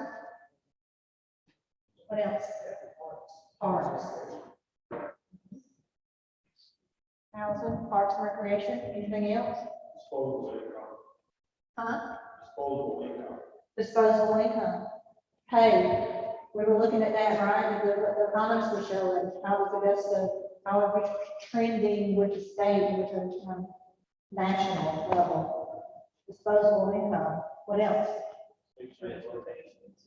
Safety, education, healthcare, all of those things, transportation. And, you know, the city of Augusta has a big hand on all of those things. And so, you know, those are their top two priorities is public safety, quality of life, and infrastructure. So what is infrastructure? What do you think they mean by that? I'm sorry. Buildings, facilities. Properties, buildings, facilities, what else?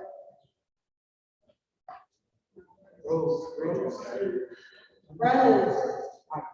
Yeah, Ms. Downs was talking about the heavy rains that some of our, we've got, some of the neighborhoods probably could really tell it in comparison with other neighborhoods. Things like that, infrastructure.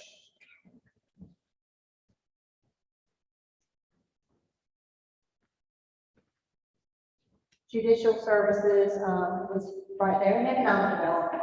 And I think all of those kind of tie in together if you think about it. All their top priority need to tie in to what their vision is for the city of Augusta. And so I show you this just to keep that in mind as we go through today and we're doing these exercises of what your constituents feel is their top priorities. At this time, I'm going to turn it over to Ms. Pam Hilton. And we're going to talk a little bit about the comprehensive plan that you all have done and that we reviewed. I want to just give kudos to this comprehensive plan. That's probably one of the best plans I've seen. I don't know, I think you had it done in-house, maybe? Planning development. A wonderful job. I thought it was very well prepared. It has a lot of great information in it. It actually produces goals that were established by the commission. And so don't leave this on a shelf. Go to it and read it and see what information that you have placed in this document. Because this is your comp plan, and this is what you have told the state. This is a state required comprehensive plan. This is what you have said that you are working towards. This is your vision and your plan for up until 2035. And then, of course, we do go back and change these every 5 years. So we can update them if things change. They'll actually change in October election. Okay, great. So that's, be thinking about that. So go ahead and start looking at this document and knowing what changes need to be, or what updates need to be made to this document. This is very well done. You did a great job on it. Your department did. Is there anything that we should highlight in the document? If you don't have a copy of the document, it is on the City of Augusta's webpage. I think it's also under Planning and Development's webpage. So if you just search for it, it easily comes up under Envision Augusta. Yeah. I just took it from the website and looked at it. So it's really good. So when we look at your 2021 budget and we look at what the per capita cost is for each of these divisions, we came up with a cost for you to look at and have it compared to the 2022 budget. And we've created a graph so you can see exactly how that falls in line. What the cost is per capita for each of those department divisions. Pretty interesting.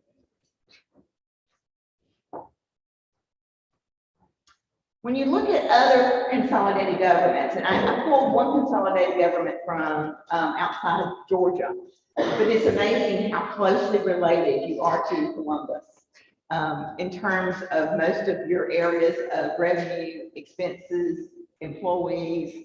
So it was good to see that you are in line with other consolidated government. And Ms. Hilton, this document is also in your binder. For most of your binders, it may be the very last page. In others, it's floating around somewhere towards the rear. And this is, I've got this from the 2020 source data, which was pulled by the finance.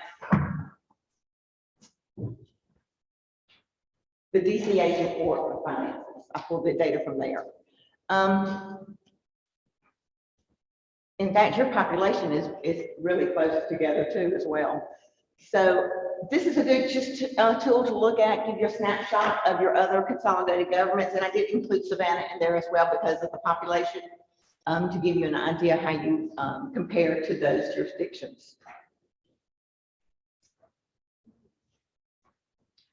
When we started last year with the budget process and you went through all your, the budget for 2022, we met with the department heads. The department heads created their own budget execution plans, which is a document that they use to help guide them with the budget items in their 2022 budget. These were very beneficial, and I think the departments even saw the benefits of having the budget execution plans in front of them so that they could use them throughout the year and what their budget amounts were, to see what projects or what purchases or what anything different in their 22 budget that they needed to pay attention to. It also serves as a guide for our goals and our performance measures, and it helps to prioritize and to execute our plan of work throughout the year. You know, we're planning for the masters. We have to plan for other things. But departments are they do a great job of scheduling their work. We don't just come to work and say, okay, what are we going to do today? Our works are already planned out. We have maintenance schedules. We have things that we have to do on a routine basis. And anytime there's a disruption with our plans or our planned work weeks, it does cause some issues sometimes with our employee morale problems, and it does cost money when those interruptions occur, even if it's a flood or a natural disaster. There's only so much time in a day. We only have 24 hours in a day, which is 1,440 minutes. We cannot create more minutes in that day.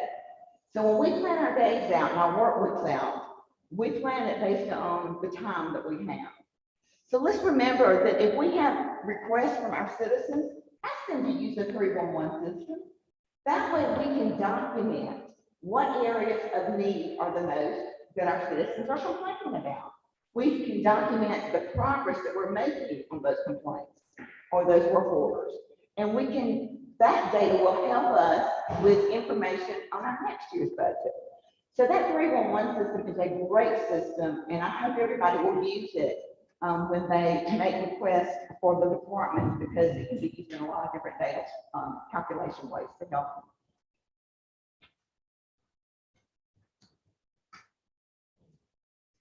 So what do we hear? We met with the department heads or department divisions, most of them, to go over their budget execution plans and say, okay, where are we at? And I'm so proud of them because most of them were far along on their execution of their items that they had in their 2022 documents in their budget. So we gave them a chance to say, hey, we're not going to be able to do this year, or we did it, took care of this item and it's over with, or we're in progress, just to kind of give them the heads up on where they're at. But one of the commonalities that we heard, we're unable to fill positions. You know, we just don't have enough qualified candidates coming in to apply for the positions that we have open. And that's not just an issue with Augusta, that's an issue that's statewide, probably nationwide, if the truth be known. You know, your departments would like to have employees receive increases to reflect the market salaries in the area. Your employees are the ones that are dedicated and have been here. Sometimes we have to, you know, pay attention to that. They're here because they're dedicated to your city. Even if you have to build in a longevity clause or some kind of longevity into your pay plan, that actually helps to maintain and maintain your employees so that they will stay with you, because they know that there's a longevity provision in the pay plan that will help them. It's just something to consider as you're looking at your pay plans and how salaries affect your employees. We all know that the increase in fuel is a concern of all the cities. I mean, that cost is going up. And I understand that the tax for consumers, not for the governments, that they're going to put back the gas tax for Georgia back on the fuel price, because fuel prices, they say, is diminishing a little bit. And we all heard that the inflationary pricing of goods is an issue, as well as the supply shortages. I understand that we've had vehicles that have been ordered that we're not able to get. Is in an area that is in this, not only in this area, but I've heard that in other cities, that they're not able to get the vehicles that they've ordered. So just paying attention to that kind of information to help with your 2023 budget priorities.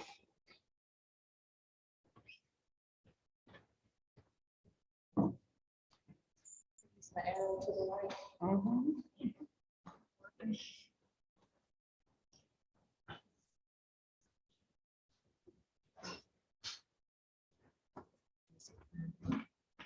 I can just.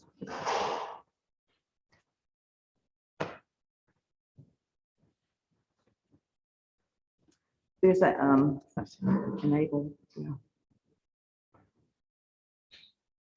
Oh, right there. Okay. So what can we do, as we look at our 2023 budget and the rest of 2022? Let's, maybe evaluate our staffing levels. A lot of departments have been without staff for a while now, and those positions have been open for a while. Maybe we can take a look at our revenue of alcohol tax, occupation tax, and hotel motel taxes, and do an audit to be sure that we are recovering the revenue that we should be receiving from those establishments. Maybe we could evaluate just the cost of being self-insured insurance over a coverage through a private carrier or other plans. And that goes for health insurance, life insurance, your property liability, and your workers' comp, because that's a big dollar item for your budget. House Bill 328 changes the way our fees for right-of-way is going to be collected or charged. So you're going to see a reduction in your revenue for that line item by almost $148,000 in 2023. One of the ways to offset that, we are looking, GMA manages your telecom program, so we are looking at a new agreement with Charter, and hopefully that will offset some of that loss of revenue in 2023 on the right-of-way fees.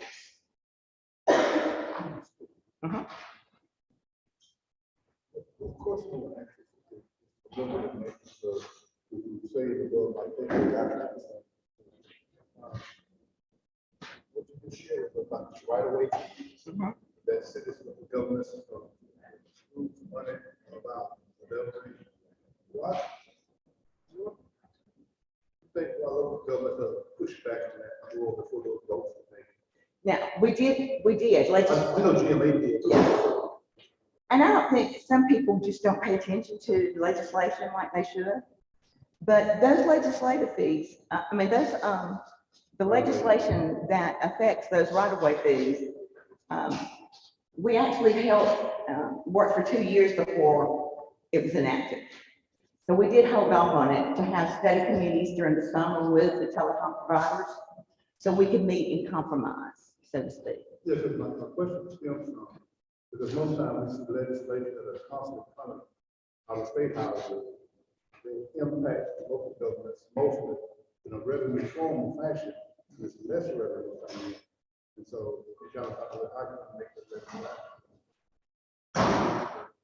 That's what I'm saying, that the state can provide, government can decide. And I will say for the state, they also have right-of-way fees, and so theirs was reduced too. Yes. And it actually reduced from 5,000 to per linear mile to 1,000. So it was a big jump. So Sometimes we vote against our best interests. yes. Okay. Mhm. On bullet number 2, you said that it brought it out. Yes. The fact that you already audit from, are you referring to something different than second versus speech? And I believe you said you just had hired somebody to do your audit. Plus years that's just it. Okay. And, So you've had one done in the last two years. Okay. Okay.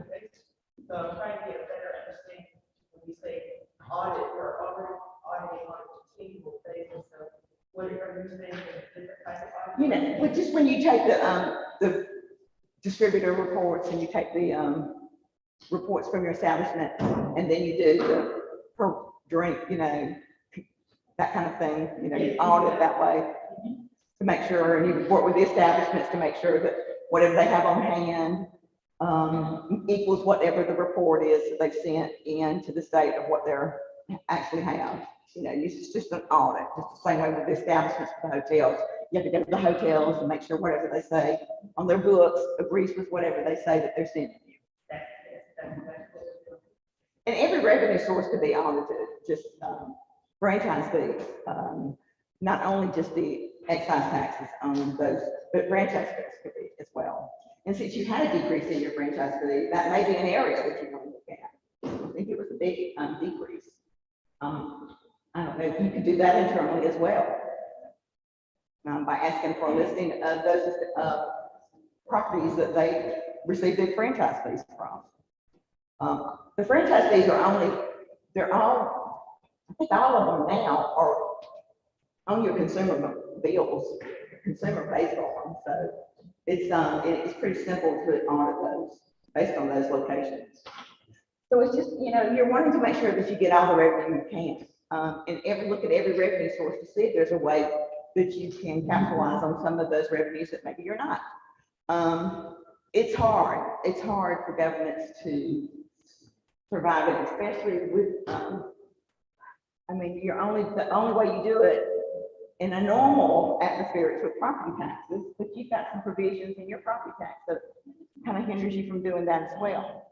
So it's something you have to look at as a holistic approach in all your revenue sources. You know, which is you can look at it from your utilities, your charges for services, how much are you charging for programs, how much are you charging for your rent on your facilities. I mean, I would look at every revenue source and make sure that those fees or those charges or what you're collecting is what it should be. Yeah, and also this would be a good time to look at the way you're serving your citizens and which division is serving that service to see if maybe there could be some ways to be a more efficient government by making sure that there's no duplication of services, or if there's a way to help each other out in the divisions, whatever it may be, by taking a look at each division separately and then as together. You don't want the same departments doing the same thing if they're just going behind one another doing the same thing.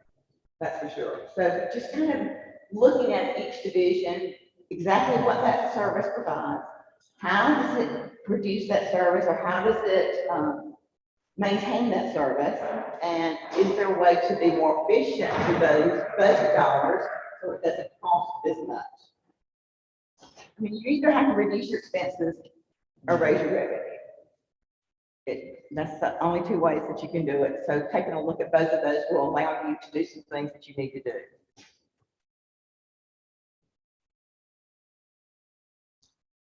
Your departments are putting together their capital items for a capital improvement planning program, so that they'll have a 5-year snapshot of what their capital needs will be. And this is outside of the T-SPLOST or the SPLOST capital projects. This is just for their department of what their needs are.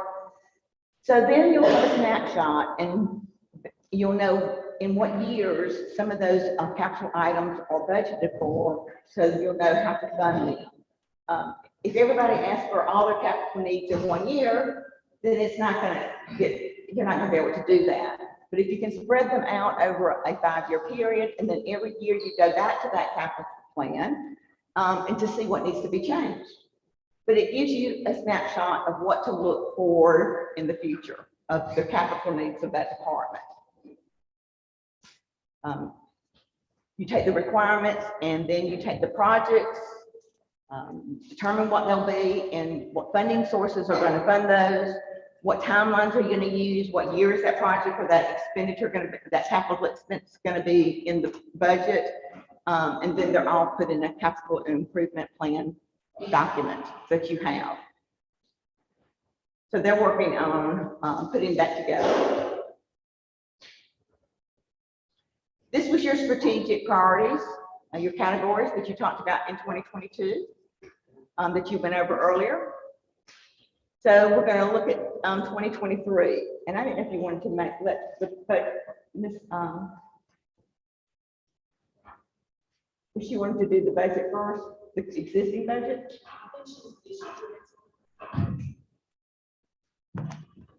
Or do you want to keep going with the strategic? Let's go ahead. Let Ms. Williams do. And then we can start in with the, strategic planning after lunch. Yeah, perfect.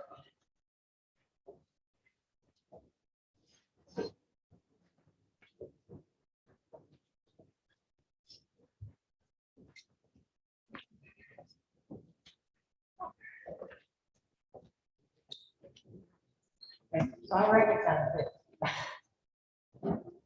Hi, so yesterday, we heard from our auditors, 2021, closed everything out, and in summary, we increased the general fund balance, which is our reserve, by $5.7 million. That brings us up to a level of number of operating days. We moved up from 93 days to 105.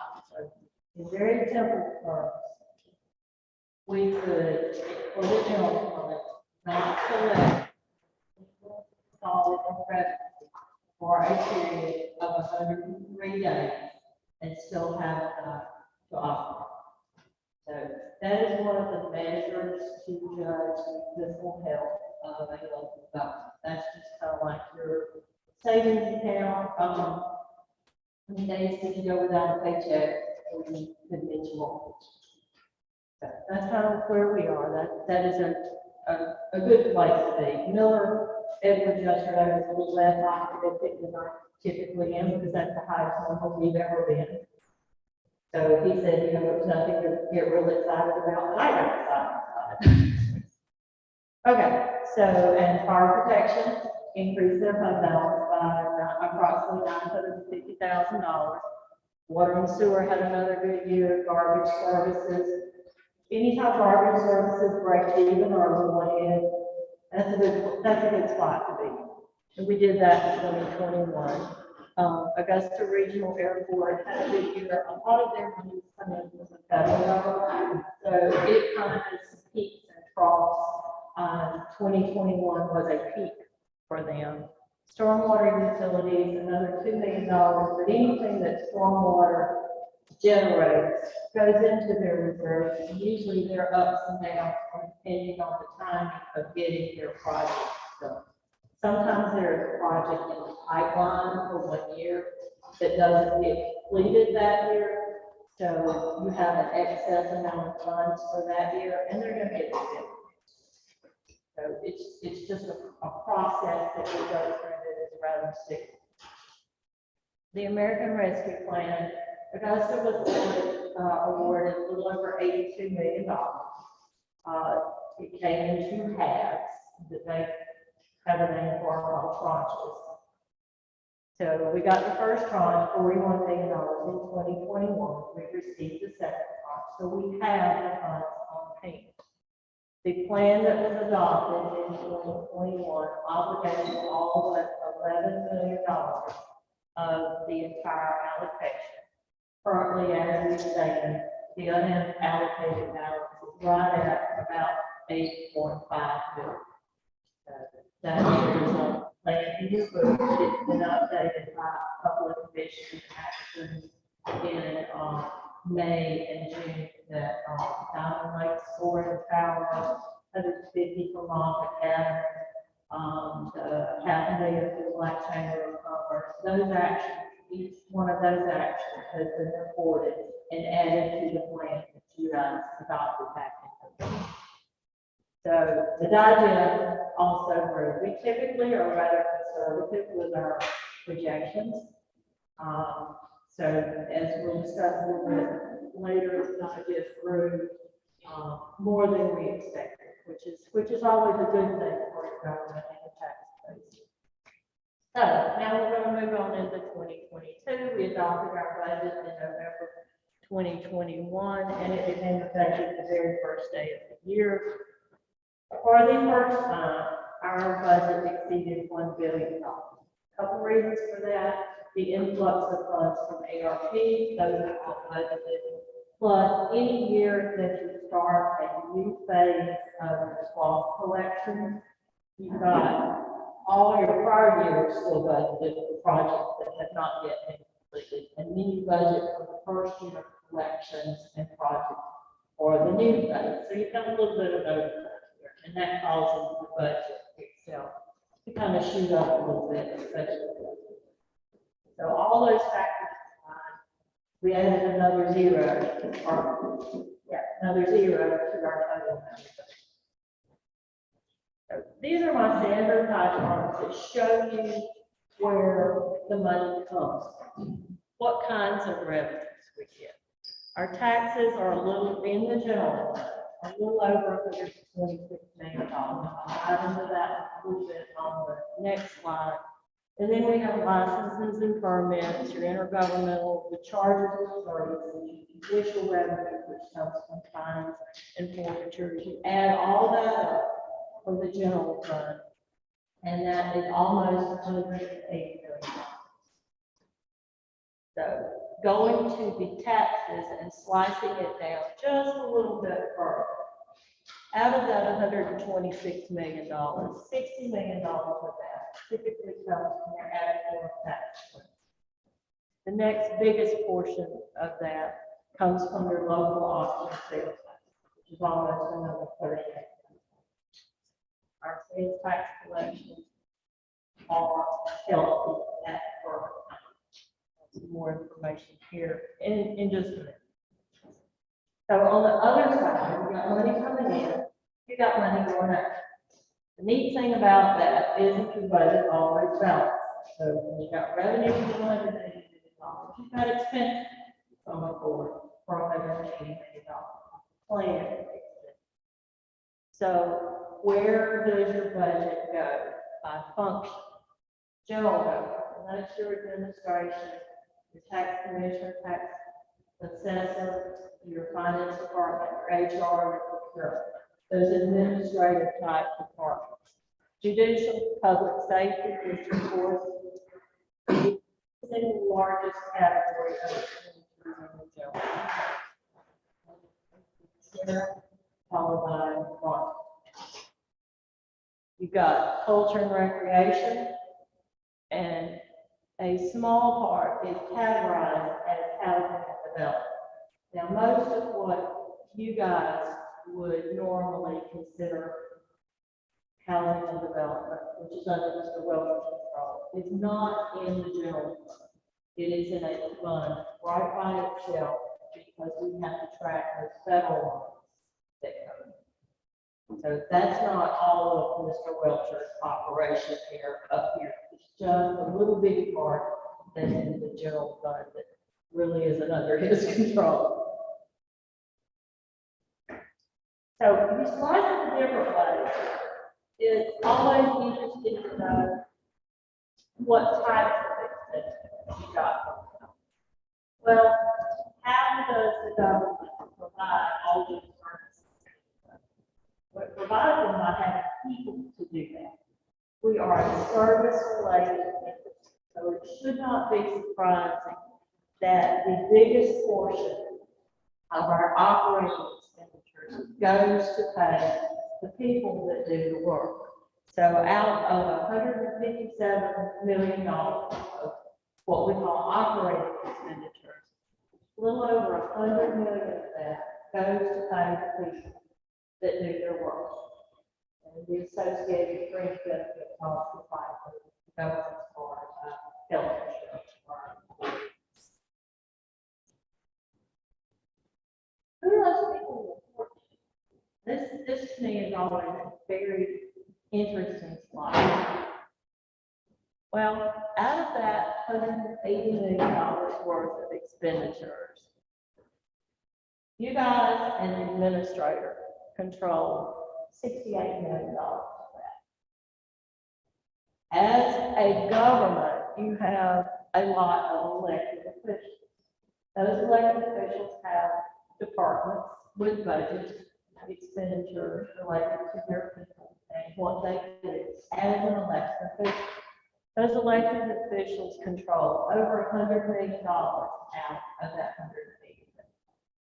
But that is obviously the lion's share, the biggest portion of where the money, who controls those. Okay, so anytime you make a budget, yes, What the money that you didn't allocate that's under control, how is that? It's sort of a commission. the commission, you have a couple of boards and they, it's a little bitty amount, which is your tax assessor, the board of elections. Then we make distributions to what we call external patrons, museums, the library, all those are approved in your budgeting process. But as such, their day-to-day expenditures do not go through our office. We just make the appropriation that they do. So, you start your budget process, and you have to make some assumptions going along as to what your revenues are going to be, how your expenditures are going to work. Some of we did a pretty good job on. We projected an increase in our sales, that our economy would continue to return to some pre-pandemic normal, and indeed begin to see a normal growth rate that would go on and above that. So we did a pretty good job with that one. Because that gave us the increase in sales. That told us that there was going to be an increase in the tax digest, which is your property tax set by the Board of Assessors. Now, we missed one bad. We missed the gas price. Anybody, we saw this coming, but we budgeted at $2.80 a gallon for gas and $3 for diesel. Been to the gas tank lately, you know they're coming down a little bit, but you know those are low. Right now, we are still continuing to monitor that as the expenditures hit the departmental budgets. We are asking our departments to rearrange their expenditures and try to absorb some of that. We're halfway through the year. Crunch time is going to be October, November, December. See if we think we're going to have to make some adjustments to departmental budgets to help them to be able to absorb those gas prices if they are very high. Obviously, we've got some departments that have a larger percentage of their supply budget that goes towards gasoline. Not going to affect my department a little bit. We don't have big inventory use gasoline, but those folks that are out on the road, we've got planning and development that have vehicles on the road all the time. It's gonna, so we're monitoring. Okay, our sales tax collection. This is a happy little chart. So the blue bar is 2022. The red bar is 2021 and the green bar is 2020. So these are collections. When we did this art, we had May. They typically run a good month behind when we get our money from the state. So as you can see, all the blue bars are higher than all the red bars. Every single collection for 2022 has been higher than the corresponding month in 2021, which was higher than the corresponding month in 2020. So that's what we had.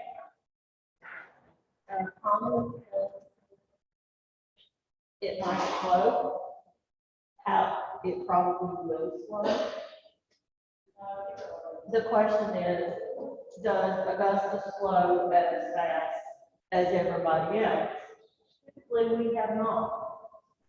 So right now, we are continuing to be in a good position as to be ahead significantly of our sales tax projections for the budget.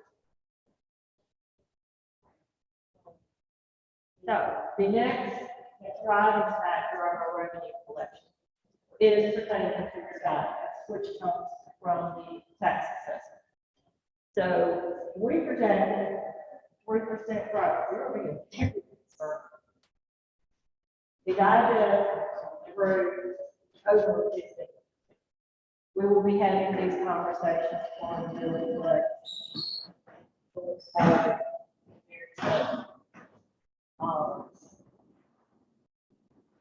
It's on the special. It is on the for Tuesday, next Tuesday, August 9th. So we will be having this discussion. So, but our growth was weighted, there are two parts to growth.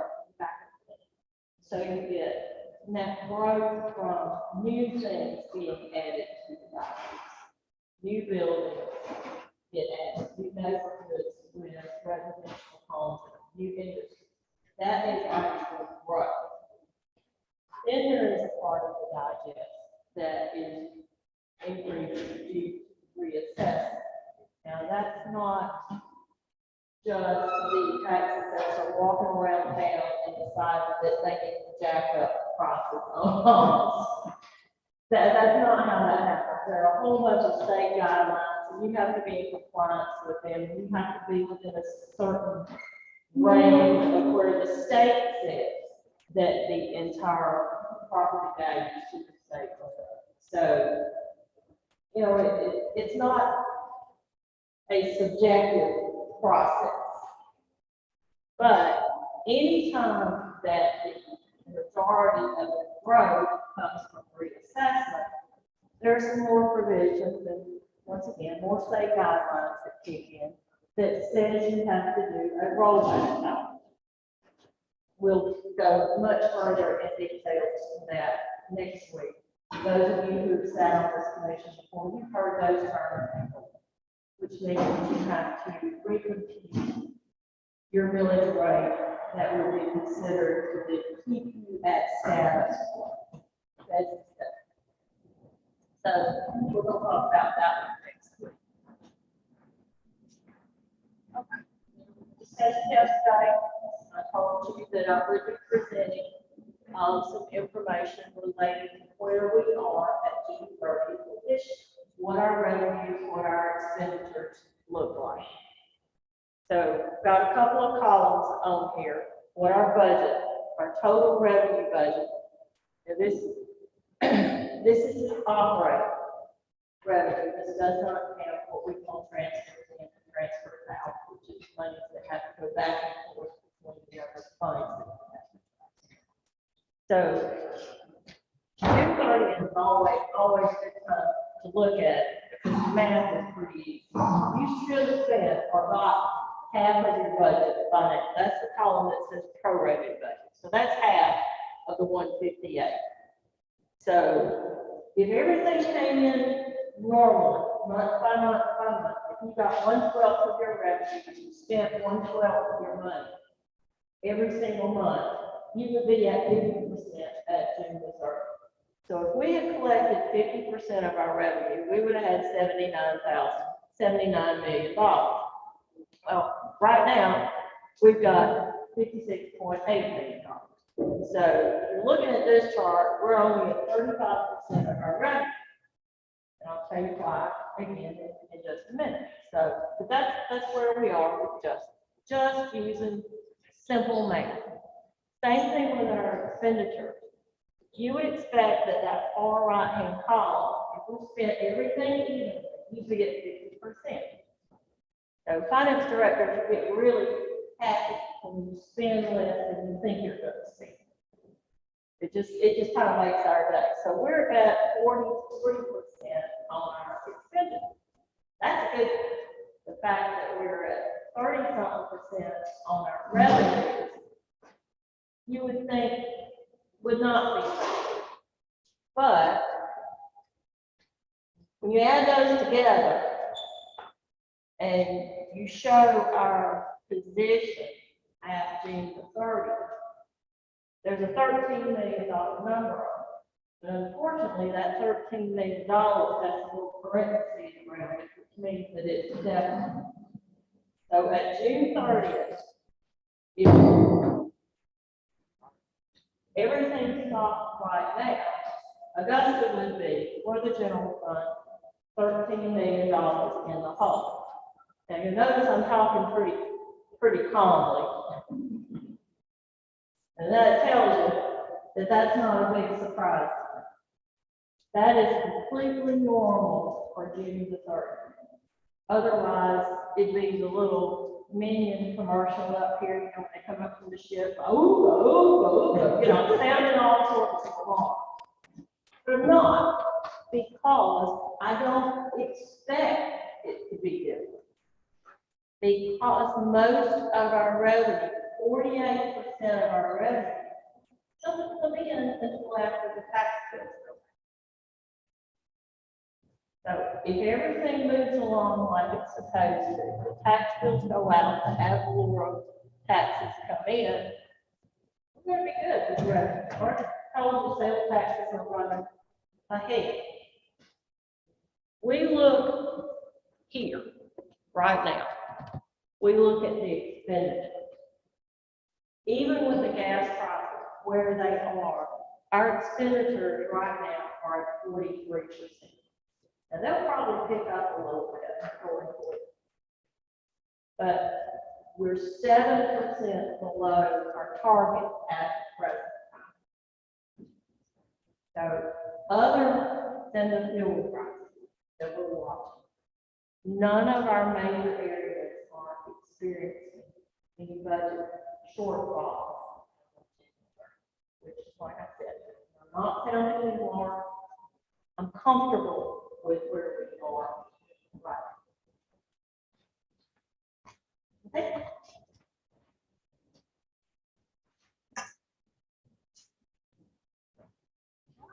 Thank you. All right, thank you. So we are preparing for lunch, and I will give our Mayor Pro Tem, Bobby Williams, the microphone. We'll have a few words before we break for lunch. Don't forget, the mission is still possible. Of course, we'll be playing theme music for lunch. Morning. Is everyone like I am? I'm half asleep. You know, I retired about 5 years ago, so I don't get up before 10 o'clock.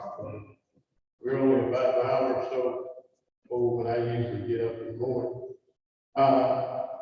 They told me I needed to pray for the dinner. Hopefully it's good. I'm hungry. Excuse me, Charles Barkley said I'm hangry. So that's where I am. If you would, please bow your head real quick.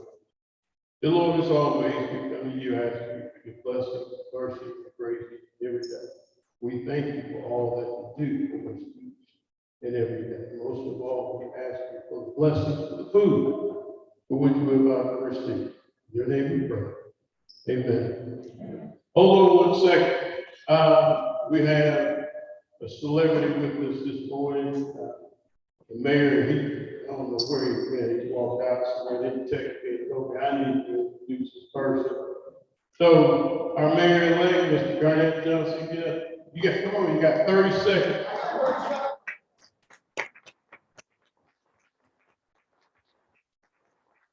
Yeah, it's 28 seconds. 25. Let's talk to the folks. Hey, y'all, Garnett Johnson, don't be rushing. Because I see them for you at once. Thank you guys for having me today. I think this is very informative. You know, I'm here today just as a regular citizen, just to kind of understand better what you do. So keep up the great work, and I look forward to the continued dialogue. Thank you so much.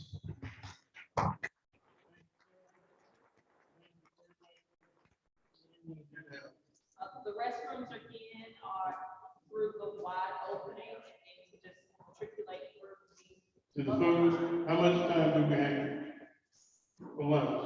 We'll give you some time to eat and enjoy, and then we'll pick up the presentation as you tail in your meeting.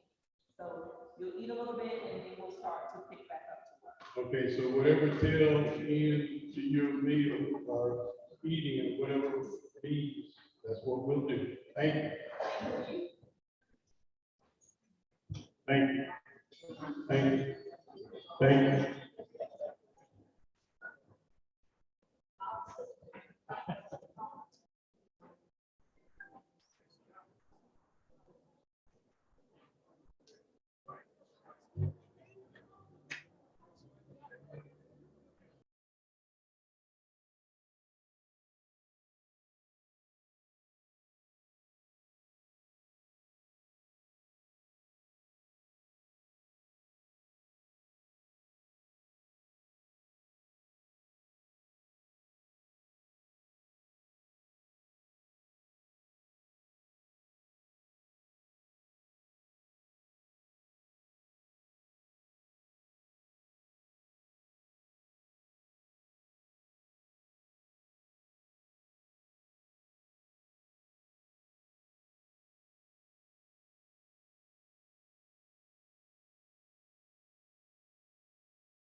Good.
Okay,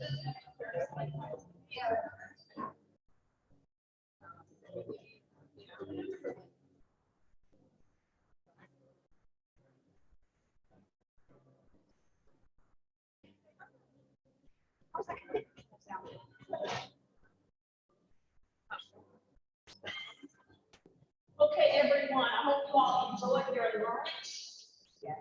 We are now ready to begin our second portion of the day. And I'll turn it back over to Ms. Bailey and Ms. Pelton. First of all, thank you for lunch. That was awesome. That was so good. You didn't get around with the pizza, so we're going to get started, and we are going to do some interactive things coming up next week because we want to keep the motivation going, and we know we just have full stomach and everybody's sleepy, so we need to keep going. But I do want to remind you of the 2022 strategic priorities, just as a reminder. What we're going to do is we're going to keep the same categories. So the infrastructure, quality of life, public safety, governance, finance, economic development, external relationships. We'll keep that same framework, but what goes under those may be some of the same, but it could be different. So when we're fixing it, we're going to break out into groups. So what we're going to try to do, we're going to have 4 groups. We'll call out, we have a list of all the departments. We'll tell you which group that you're going to be in, and you will travel together. Commissioners will stay in one area, and we'll have 2 here, 2 here, 2 here, 1. If we don't have enough, I can't remember if there's 7 or 8 here now, but either way, we're going to break out like that. We're going to give you 10 minutes with your group of departments to talk about your priorities, to ask them questions that you may have. And when we get through, the commissioners will come back and report on some of their priorities that they would like to see happen in 2023 with the rationale and some of the highlighted the discussion that you had with the departments. We're gonna rotate every 10 minutes. Yes, we'll rotate every 10 minutes. But you will stay, you will remain seated, but the supervisors will rotate. If you have. So let's just do, you're gonna do 3 groups? Yeah. Okay, we're going to do 3 groups. Simple. If you have something that comes up that you have to ask a question on, like finance or central services or something like that, this will work because they will eventually make it to you, so you can ask those questions, even if it's about a different department that you know about this. And remember to, what is important to you and your staff, and think top priorities and capital needs of 2023. And we're going to leave this up here too as just a general list of things for you to think about when you're coming up with your priorities. Is the city where it should be? Are the service levels adequate? Are existing programs sustainable? What is not being addressed? Where are the blind spots? And is there a balanced approach to the 2023 budget? So, let's just count off the commissioners, 1, 2, 1, 2.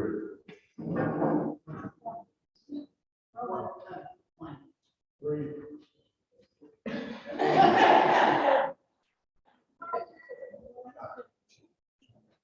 Yeah, the other one, Commissioner Scott, she stepped out.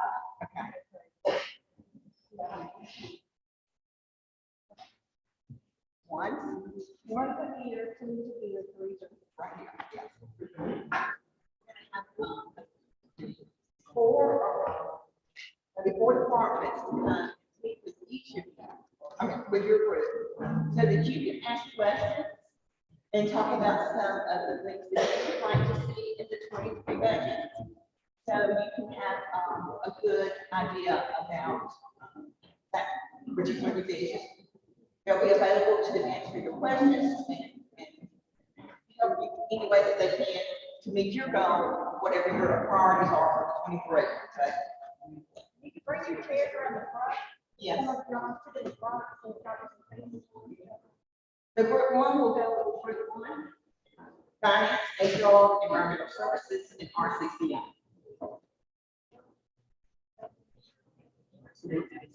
finance, HR, environmental services, RCCI, and IT.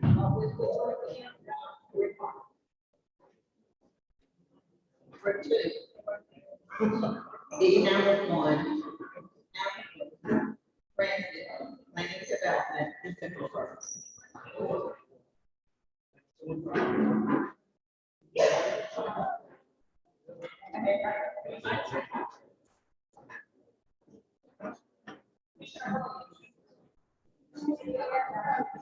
And so everybody else.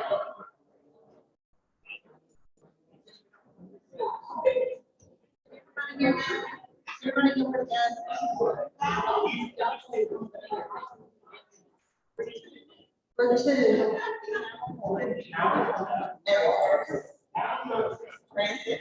Transit, planning development.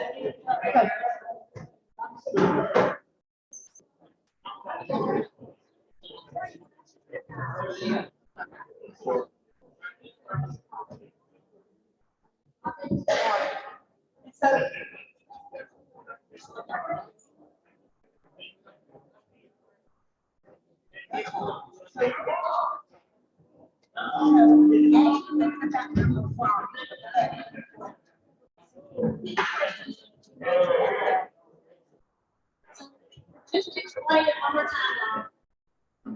The questions that we have here, these are the questions that you should be asking department heads, that you should be talking about with department heads and the commissioners.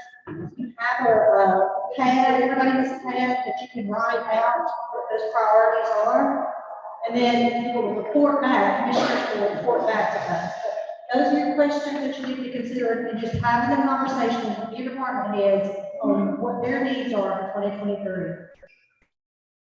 Any questions? And what your needs are, what would you like to see happen so that you can ask questions of those departments? Exactly, what the commission's priorities are for 2023 as well. You need to be relaying that to the department heads so that you can gather information about what your priorities are. Does that make sense? So it does both ways. Yes. And then keep in mind, after 10 minutes, the department directors will rotate. So commissioners, your priorities will then be translated for you to ask questions to the department directors to see if they can offer you any insight to what your challenges may be with the priorities that you're wanting to set. We'll do the time a little bit more, so we're not doing 4 words, we're doing 3, so we'll stay 15 to 20 minutes each.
Okay, so we're asking.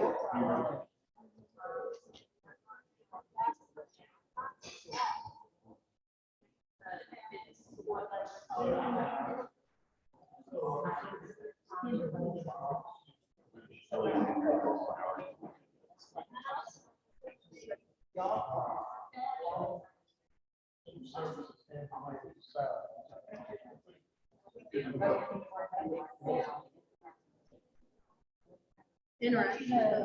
I want to hear adult. Well, okay.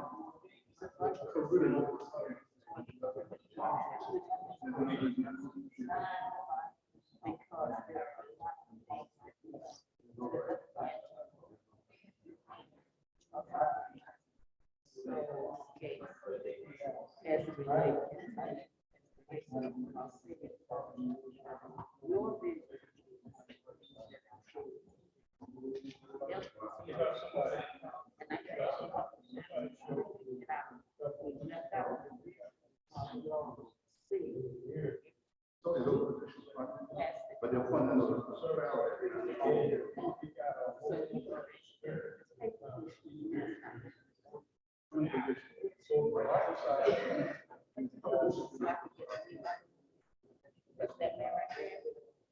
He has a lot. And they're taking, he has, everybody, at the end of the day, it doesn't matter.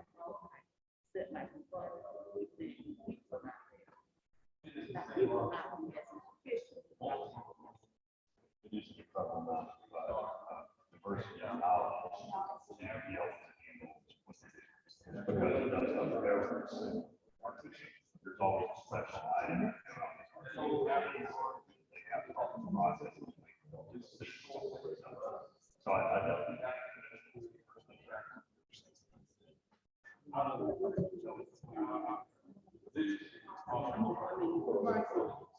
gonna be able to write this down. Make you talk.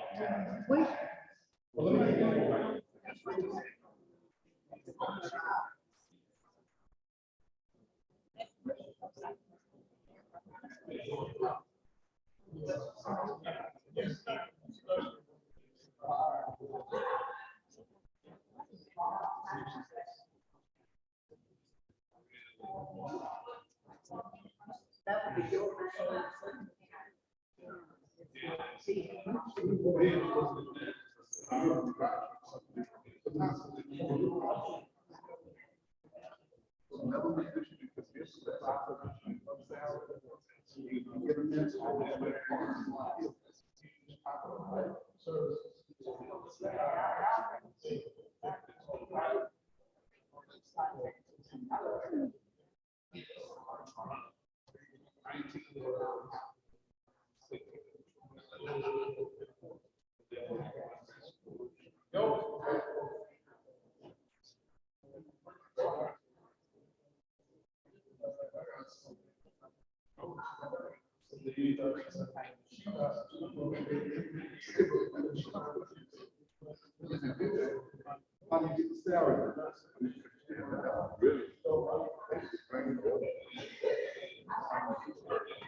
Yes,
sir.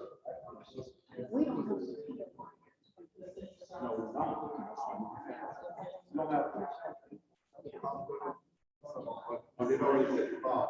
Just go from there.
We have 5 minutes left. Do y'all, is 5 minutes good, or do you want an extra 5? 10 minutes or 5 good?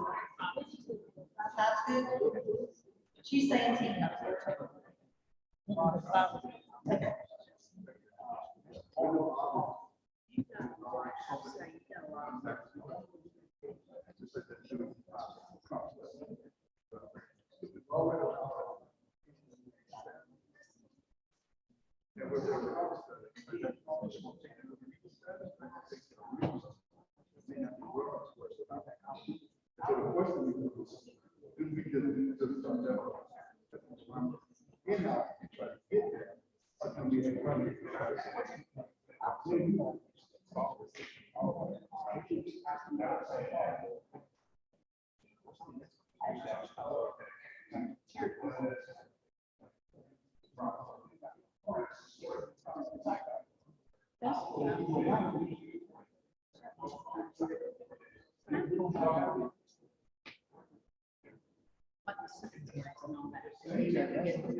So that's what I'm curious as to how.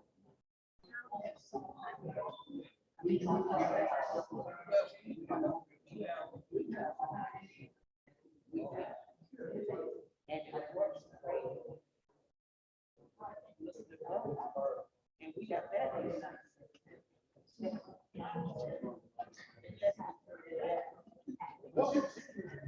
But I know that.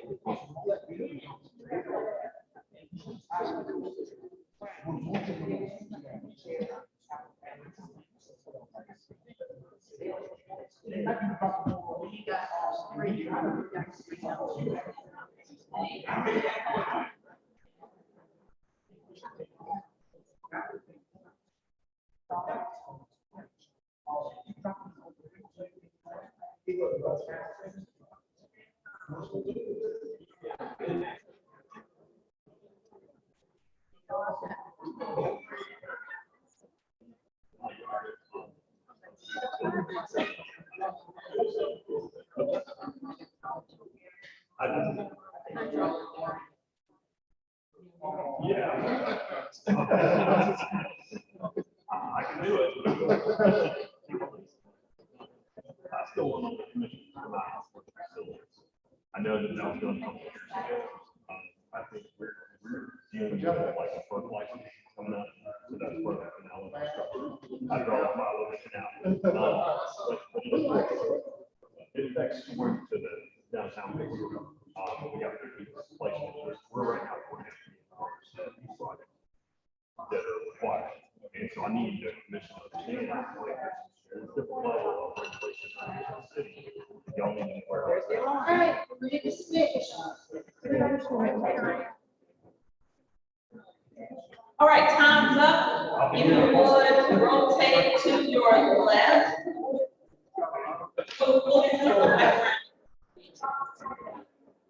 Time's up. Rotate.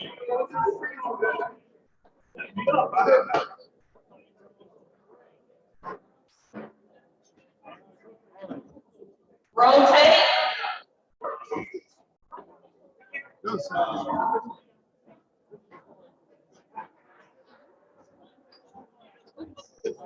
All right.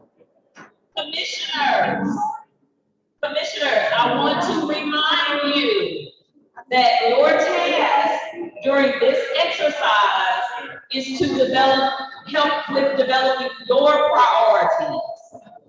Your priorities should then be posed as questions to the departments as to how they can help or hinder, what issues may help or hinder your priorities. All right.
I just want to say, you know.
They get y'all.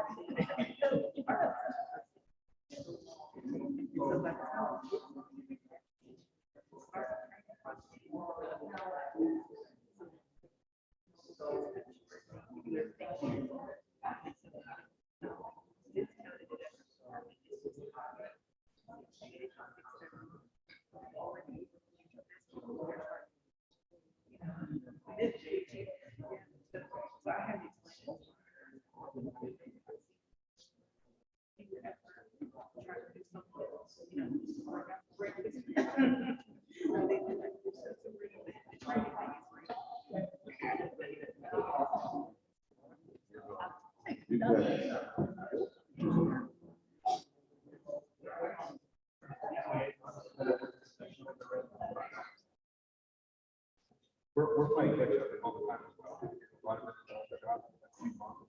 So, yeah, what is that? The way that we try to look at. So building in more. That thing is a section of the career map. That's a change. Something that makes sure that.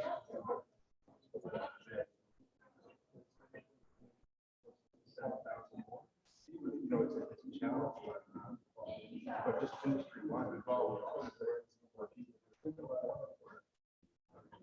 And that's not just here, so if you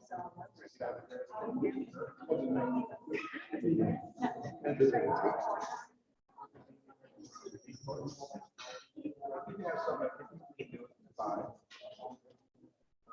constantly having to train.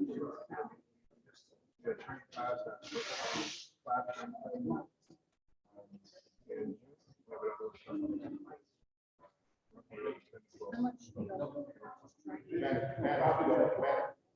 you within 5 weeks, and in a classroom, before they even go in. So it's technology,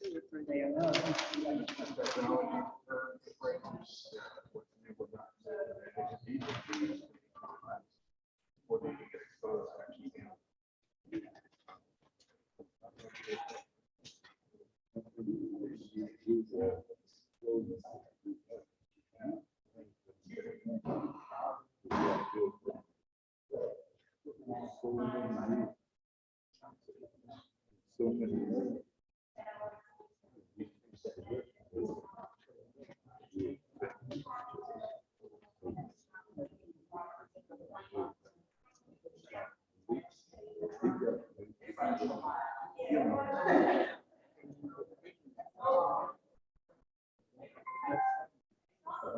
That's,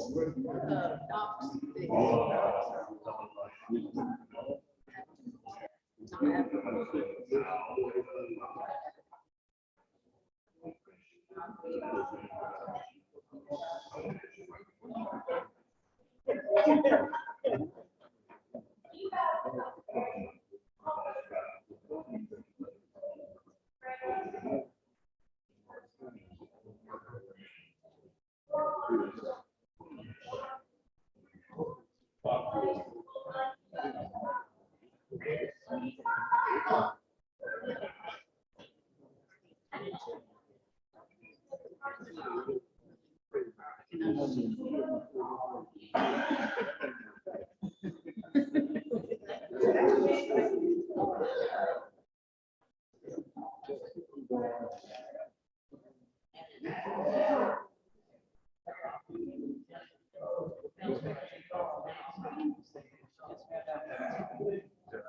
And if it is, then they can. All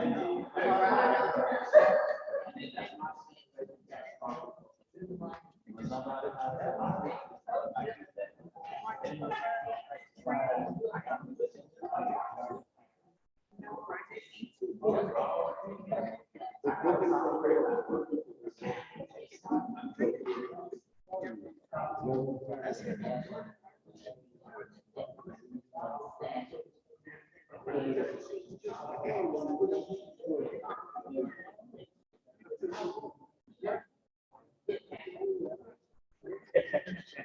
And see, that's the thing too.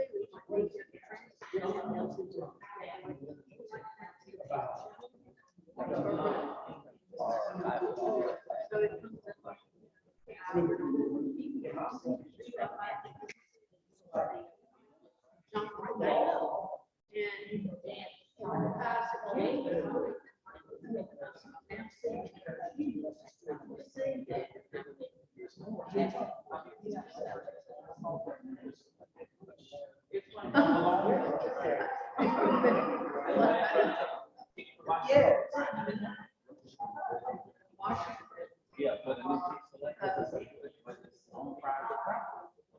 I'm a champion. I have right. I know exactly. Yeah. Dealership. And then I got not right away.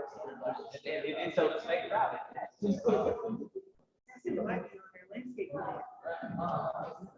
Because they'll have to replace it. I think they'll have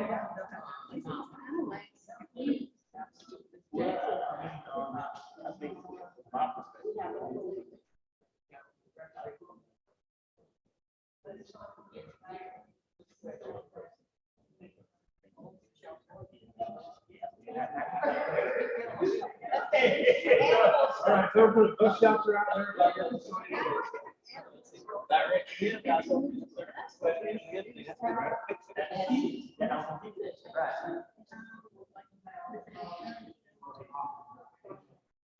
And do like a field, I think, the work you go and first and this, this will learn.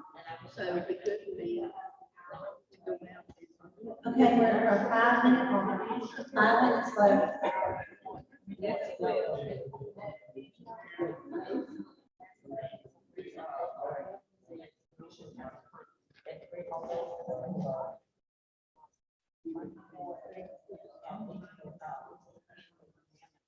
You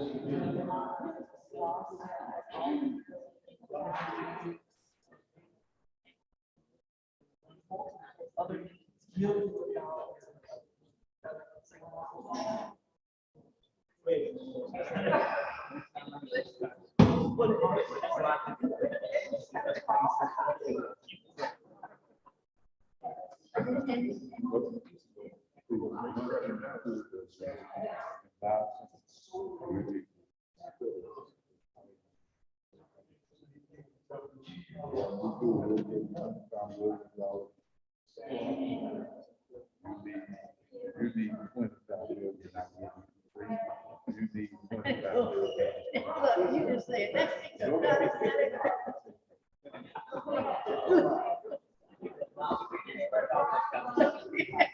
You can't run the second, third largest city.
You want to make sure. Click on it.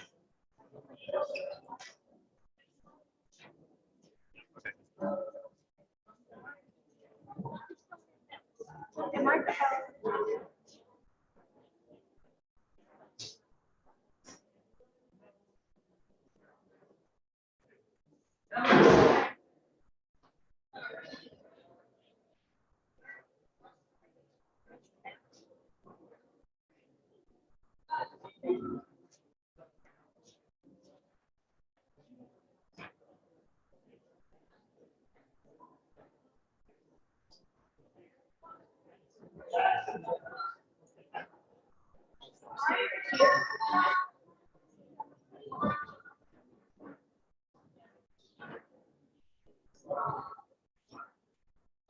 everybody really quiet because Ms. Bailey said she can't yell.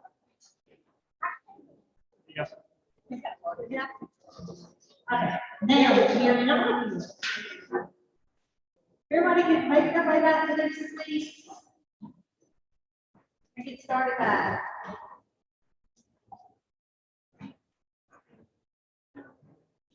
Commissioners. Yeah, we're missing. Give us permission.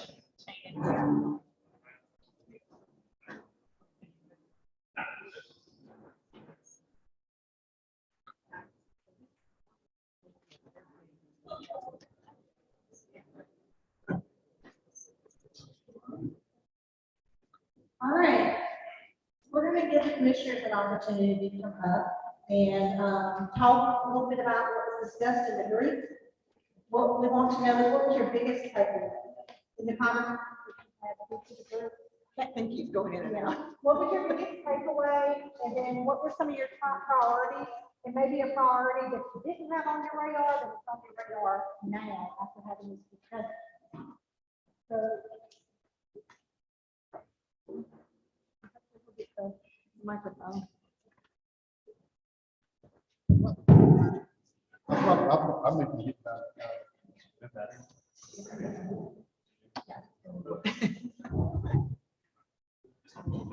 Good afternoon. Good afternoon, everyone. First and foremost, I want to thank you all for being here to oversee this workshop that we have in this retreat. I think thus far it's been very phenomenal. We learned a lot.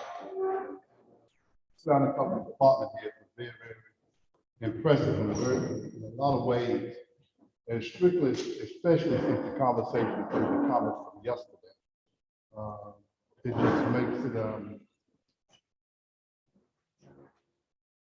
let me get back on point to what you asked, really said, what are some of our wishes for the government as an elected official? But I think it's the same thing the departments really want. We want what's best for the city of Augusta.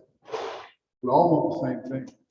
You know, what commissions have the ability to do is to prioritize. Say this first, this first, this first. But ultimately, I believe every employee from Augusta County, and from here, as we were talking here, we all want the same thing. And I think most notably, the commission has to accept the reality that our staff throughout this organization, they love Augusta, want to be in Augusta. At the same time, they're going to have to be compensated in a way because they're being lured away every day, and many of them choosing to swim upstream and stay regardless. And also that we're going to have to find a way to help them do what they need to do to meet their goals. And I think we're in a very crucial time. My takeaway is in a crucial time that we got to show them that we really appreciate the body of work that they're consistently doing. We really got to show them that because there's one thing, and I'm going to say this, that, and I may be off point, so I apologize to my colleagues. There's one thing, you know, to kind of like let that know person that you don't acknowledge them, but to disrespect them is a totally different animal. And that was my takeaway. I think all of our staff love Augusta, want the same things the commission wants at the end of the day. We got to find a way to sit down with our finance department and everything and try to see what we can do for these staffing issues and compensate them appropriately so we can talk about it. We pay you well, we give you latitude. Right now, those things are not happening in a very responsible way. And I'll let my other colleagues be more specific, but that was my real takeaway. Employees wants to be here, but we gotta find a way to show that we appreciate by giving appropriate staff. And one of the directors said something that was very appropriate. And I think all of us said the same thing as well, and that is simply, you can fill a lot of positions, you fill all the positions that you got. And if you feel, or you can take some of the positions and you can take them off the vote and enhance the salary, but then now you've got quantity, but you're going to lose quality. And so that means the government that we have to find a way to step up to the plate and find the necessary resources. And because the more to the story for me, you can build a building, but a building don't build people. If you build people, they'll build a building.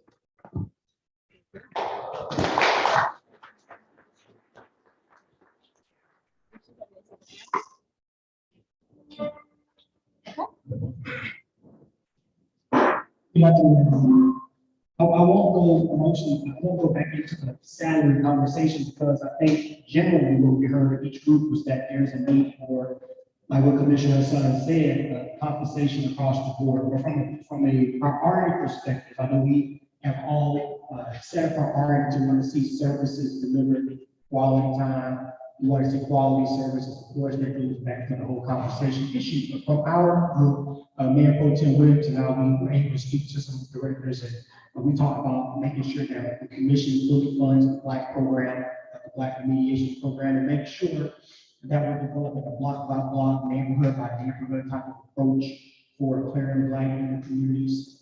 That also means making sure that the right directors are at the table. Like it was an aha moment that Dr. Malik should be at the table when talking about blight, not just the land bank and ECD. Like, how do we not? So I think that these types of conversations are great. Another was around the fire department. We know that with the increase, the $15 minimum wage increase that we did is going to affect the fire department in certain ways. One of the priorities that I hope that we will set is to support what Chief Burton is trying to accomplish with the fire department. There's some federal legislation that we're going to have to get behind to make sure that that fire departments across the state, more specifically here at home in Augusta, get the funding that they need. Public transportation is, of course, something on the top of all of our minds. We would love to be able to get the 4 additional buses that we need. We need to also be making sure that routes are expanded at a decent rate and so forth and so on. So those are some priorities. We want to see their parks and recreation. We all want better parks. We all want to have these parks maintained to the best of our ability. So we can have a conversation about duties and responsibilities in that department. It blows my mind to know that they're responsible for cutting right-of-ways in areas that have nothing to do with parks, that have nothing to do with recreation. We can pull that back. So there's a lot of priorities that I believe that we discussed that help us get to a decent space, and it wouldn't take too much of a lift. But I think just for recap purposes, transportation is something the community is looking for. Clearing our communities of light, making sure that Dr. Malik and Hawthorne and whoever else is involved in those conversations have the resources they need to succeed. And then parks and recreation, I think, is definitely something that's been on top of our minds lately, but looking to see how we can right size their work as well. Of course, I can't get everything that we talk about with everybody, but at the end of the day, compensation is going to be key here. Compensation, and then making sure that we're using common sense approaches to meet the needs of not only the constituents, but you all, the ones who we look to every day for solutions. And so I want to take this opportunity to say thank you as well, because without you all, there will be no city of Augusta. So thank you for what you're doing. I hope that these priorities that we heard will be able to act on in our budget.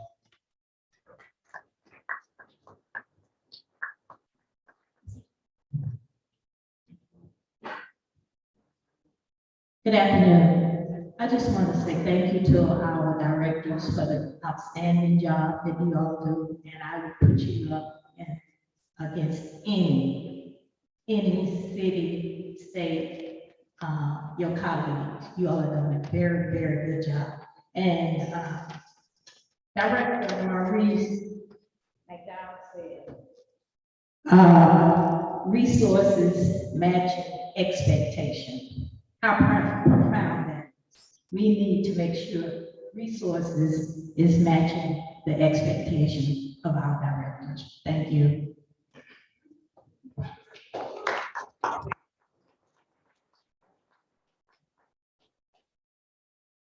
Am I the last one? No.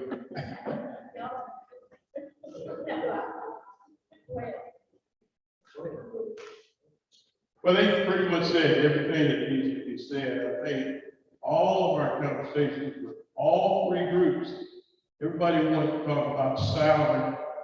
And we had this administrator walking around telling people, no, don't talk about that. You can talk about something else. But they persisted. I just had to talk about it. I won't go over everything that everybody else said, but I will say this, that we are truly looking at that. We've been looking at for a while. Commissioner Hassan calls me at 12 o'clock at night, talk about how we need to look at salaries across the board, to look at the engineering department, where's the other? And the utilities department, how they changed, and all of the people started to have little hiccups because of the different salary changes in some of the departments. Well, they have their own plan. But we have to look at everybody across the board, and we'll do that. One of the things that Ms. Donna Williams brought to our attention is that as commissioners, we try to do the right thing. As commissioners, we try to do good things. As commissioners, we try to do things that make our people happy. And we voted to give everybody $15 across the board. That's a good thing, because I can't even imagine. I made $30,000 about 30 years ago when I started working in the school system. When I first started working, when I left, I made quite a bit more. I can't even imagine trying to live on $30,000 in any of the. I don't think anybody in here makes 30 or 40 or 50 or 60 or 70.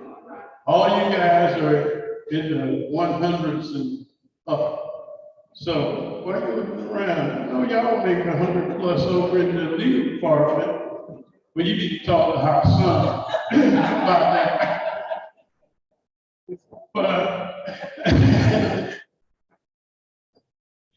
But I said all that to say this: we try to give everyone a decent wage. If you got somebody that's making $30,000, you can just imagine they must be living with somebody, or they're not living in a place that's very, or they're driving something, unless somebody just gave them something, because it's not very much to buy with $30,000. And then you're going to tax it also.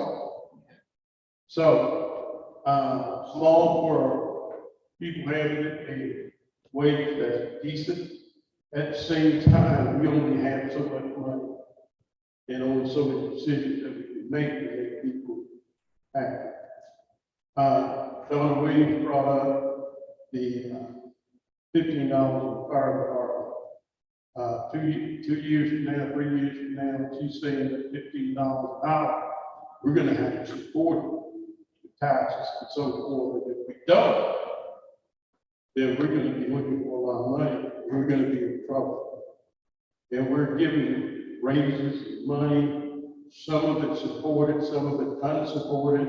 Some things we're doing with ARP funds. ARP will be gone in about 2 years.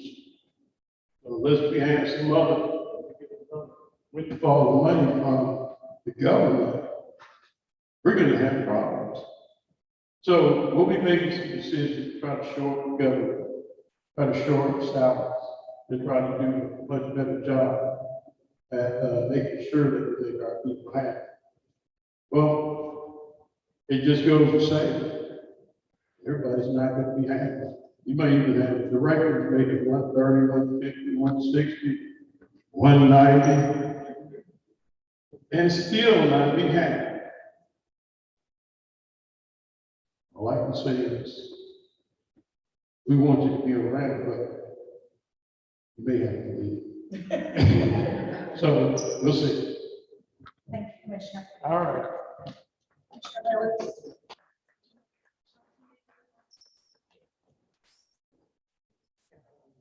I don't mean to get in the way. I have to add something on the report that we have in our group that I hope everyone might see. Is that 311 is a service that everyone in the city has used to police warrants. But we also have to have a conversation about how to make it a more efficient program. We talked about moving the 311 services directly to the administrator's office. We've done that in a sense, but I don't think that that move has been completely moved yet. And so having that conversation, I think that one director calls another director based off of one response, 311 call. Urgency there between the two directors, where that call is coming from the administrator's office, then there's a bit of an urgency coming from there as well. So I'd like to also add to the priority list, looking at how we can improve the 311 system. I understand that there's a law and a priority that we have to follow off of, but let's also look at improving our 311 system. Mr. Johnson? They say that you learn from commissioners, but today I learned from all of you. And I want to say how much I appreciate you all taking the time to work with us commissioners, and what I've heard today through, talking to you all. Hopefully we can, do better and move Augusta forward. But thank you so much, and I can't tell you how much I appreciate, as well as commissioners sitting here, for all you do for Augusta. Y'all are what keeps Augusta going, so thank you so much.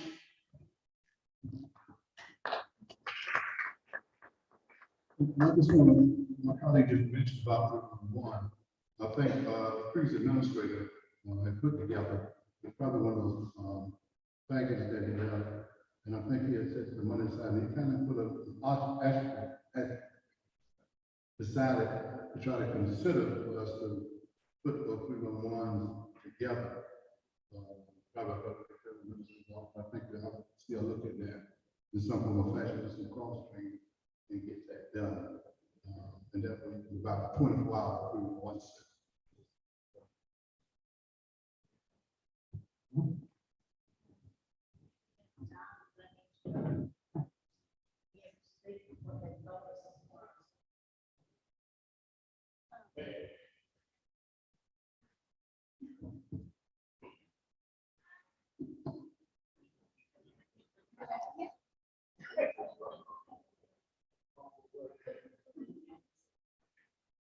I just want to tell you, I didn't tell any of you, thank you for all that you do.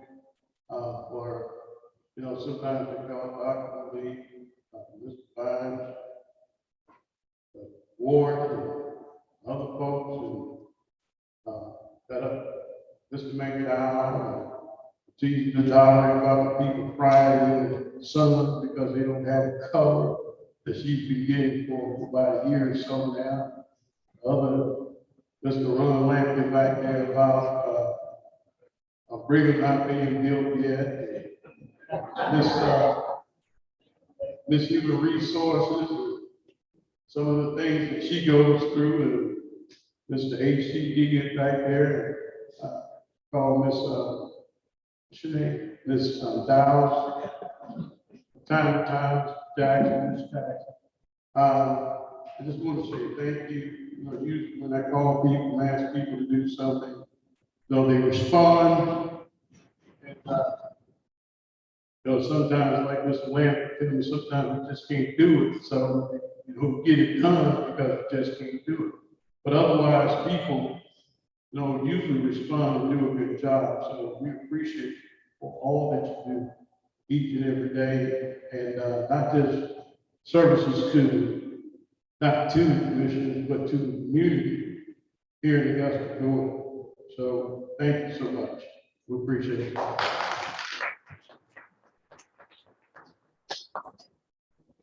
Okay, I think this went really well. It's exactly what we were hoping. I'm so glad that y'all had conversations. We were all going around and you've been listening to some of the conversations that were going on. And I think the commissioners got a lot out of it, and I think the department heads did too. And I want to personally thank you. Pam and I met with all the department heads individually, and we got a lot of great information from you all that we were able to share with commissioners and the administration. So thank you for that. And I think we'll probably take up your papers, because if you probably wrote down a lot more than you reported them, or did you? Because what were your specific areas of need that you thought would be important for Augusta? I mean, thank you for praising your city employees and looking after them. But did you have a certain priority that you would like to see for 23? Well, mine was, my honest, personal, was being compensated for. That's my personal. Compensation. Okay, okay. Based on what was already done. Okay. I think we have to continue that process. That was mine. Okay. And I think that's gonna be in the 23 compensation plan. Let's add it. We do have a compensation plan out for bid. Okay, So okay. definitely. Well, my main concern for 23 is that we continue with the project that we had before us for a CSRA veteran cemetery. That's something that I don't want to fall by the wayside because it, doesn't sound exciting. All of us may not get an opportunity to use, but it's something that's beneficial to families about being buried in a veteran cemetery. The state of the county roughly $2,000 to $3,000 to pocket check when we really need some money. And also that there's a road out there that we're planning on putting in that we need to expand. And the other project is the High Park project. We need to finish that project. Which one? $5 was put into High Park. But yeah, it's sitting there waiting some more. And we just need to get that project finished. Because that will cut down a lot of the flooding that we have here. Thank you. I'm gonna go back. Is there something that you'd like to add? It's your comment. Yeah, sure. I mentioned it in the presentation that transportation is something we want to see. I want to see those buses purchased and operated. I think it's long overdue. I believe we have 4 that we're going to get. We need to get all 4 of them. That's just my position on that. When it comes down to homelessness in the city of Augusta, we have some funds that we're working with, but I definitely think that hiring a homeless service coordinator is going to be extremely important. The commission has homeless people plan that was in that plan was a homeless service coordinator. And so having someone on the books to be able to streamline homeless services, not just homeless services, but services surrounding poverty, rental assistance, utility assistance. We need somebody in place for that. And then I want to see our blight program fully funded as well. There's more blight in this community than anywhere else in the city. And when I say this community, I mean the inner core, the inner city. And if we can get the blight program to its full extent and then streamline who is doing the work, I think we could see blight properties turned into livable homes in a short amount of time. And look at the work the Hawthorne Wheelchair is doing in the Lake Walking area. Look at what Sean Evans is doing in land bank, Dr. Malik is helping out their properties every day. So if we have a concerted effort matched with the funds, we could see some homes put back onto the tax rolls. And then the final priority is just our Parks and Recreation Department. We need to be able to make sure that we're giving realistic expectations of what we expect for that department. And then put all of that, more specifically, pulling these unrelated Parks and Recreation services that are not related to Parks and Recreation, pulling those from that department and putting them in the right department. I think it's going to be important. So those are just some priorities that I have for 2020 year outside of compensation that we all want to see that system.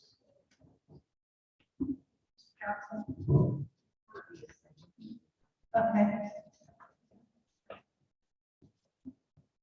I was just gonna say, we talked about the fire department vehicles, we, make sure we keep those maintained and get them, new ones, to be on the road. We talked about that. We, talked about park maintenance and shortage of, employees, staff. Like to get that, boosted back up in order to get, maintenance taken care of. We talked about, public image and how I'd like to work on that moving forward next year, this coming year, next year, which that was a great discussion. But no, those are some of the topics we talked about, budget increase, homeless, talked about the youth, to emphasize more on youth. So I did learn a lot and I appreciate it. See what we can do to try to meet their needs here. Thank you.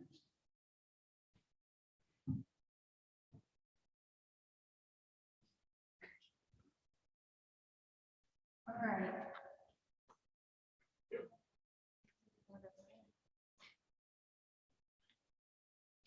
Okay, so that sounds good. Yeah.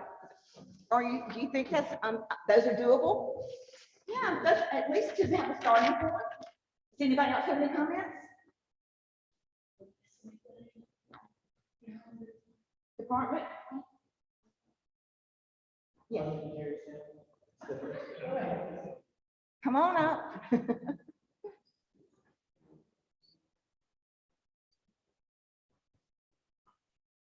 Since all of this goes through you anyway, most of it.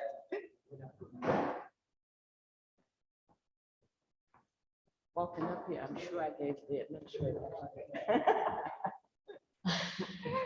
I just wanted to say thank you, administrator and commissioner, for giving us an opportunity to come before you have an open discussion. Everything was wonderful and it was really well thought of. Thank you all for coming. Thank you. But I do wish that there would be another meeting where we as the partner can talk to you one-on-one, because you were so receptive in what we had to say. And I think if we had opportunities to talk with you collectively, we will be having one another. Like if I said I have problems in this area, Dr. Malik said, the reason I can't help you is because of this, but I suggest that. I think we could solve a lot of problems from just simply open conversations.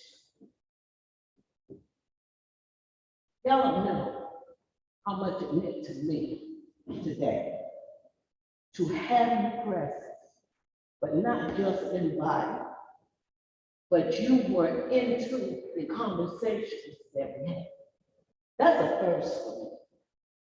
I love Augusta. This is my home.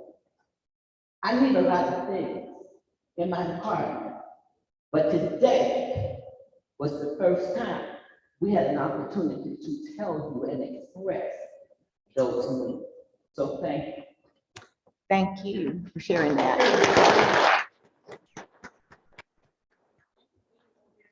Communication is the key to everything.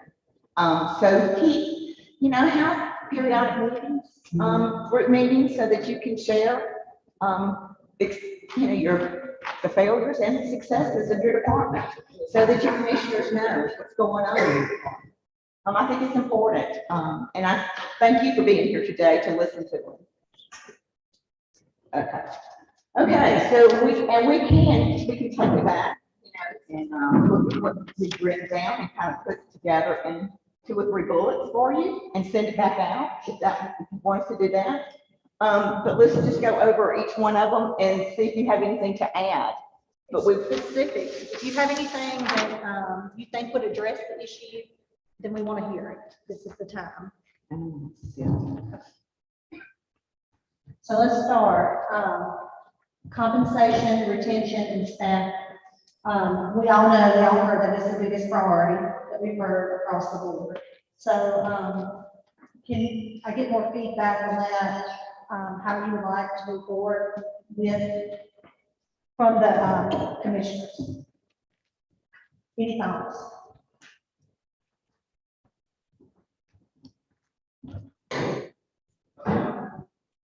I think from my perspective, moving forward, I know everything involves money, but I think it needs to be an established plan that we know every year the entire city's gonna get this, instead of one department going solo to adjusting on their own. Should be a holistic approach. So a salary survey, which is something that, I believe the administration is looking for 2023, right? So.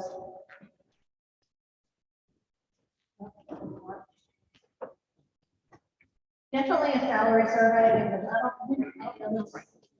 When the last time it was, that we, Augusta had one, but it's, the market has definitely changed, and from what we've heard from all departments, is that you're not competitive with some of your surrounding counties. So that would definitely be one step moving in the right direction with the salary. Anything else that you want to add to that?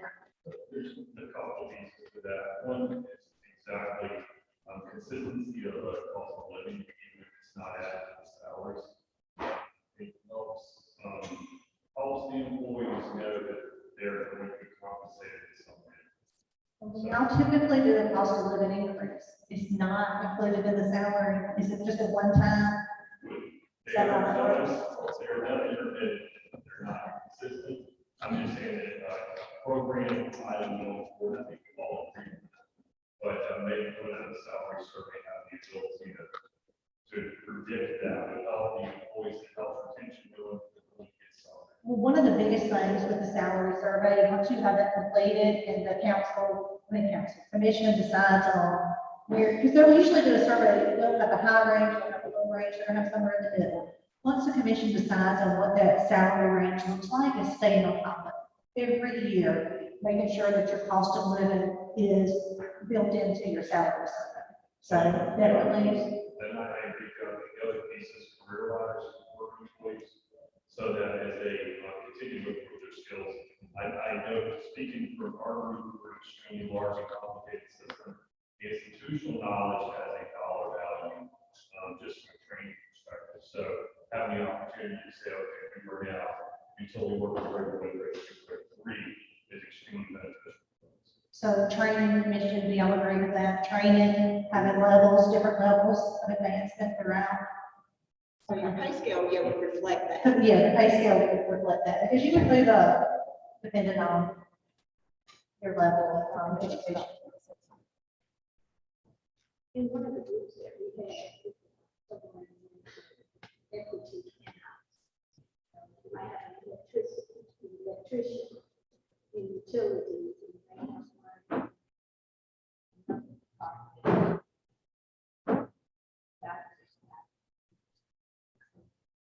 Making sure that the salary, that the jobs across all departments are matched, and that would have to be the compensation salary survey as well. All right, quality of services.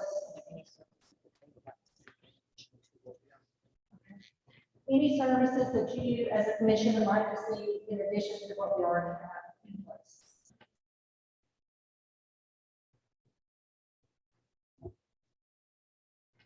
What about the level of service?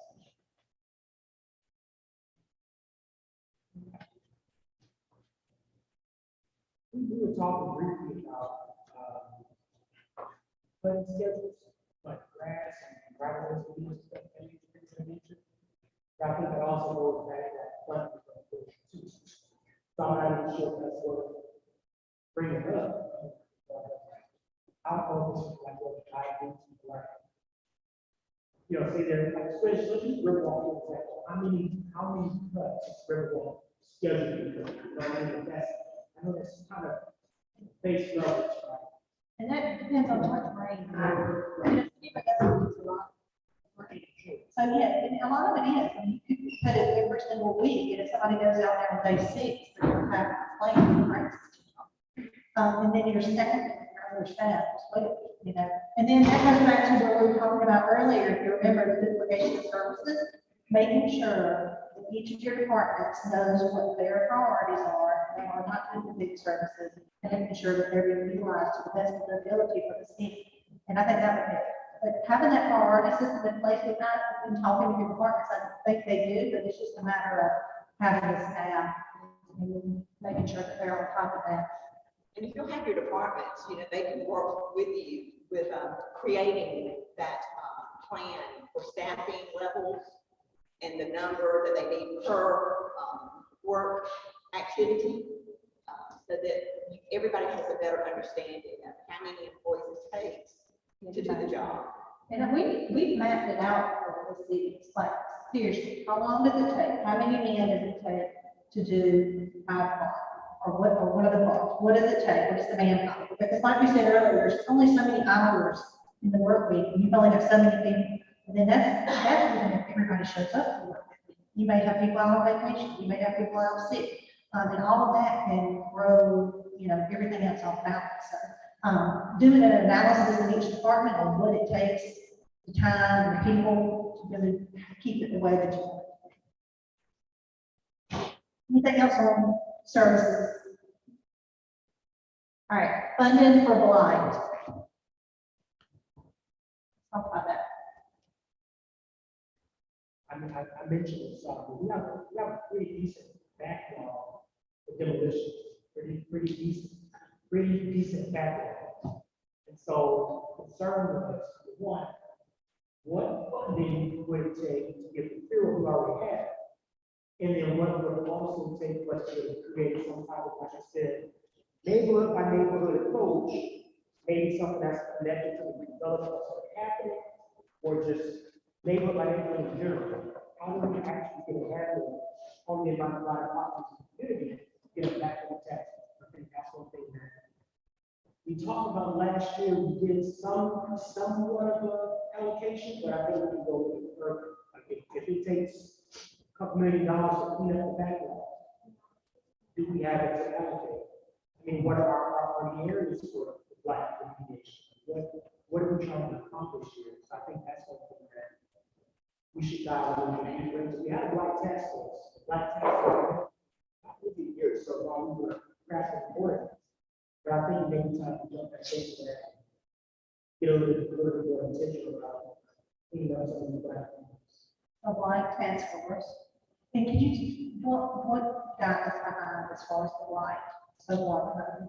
Keeping up with it, is it funding, is it manpower? I believe there's a number of things. I mean, one of the first things we did, Commissioner Williams drafted, is that we drafted the black ordinance, the time frame that someone had to deal with the properties was not addressed.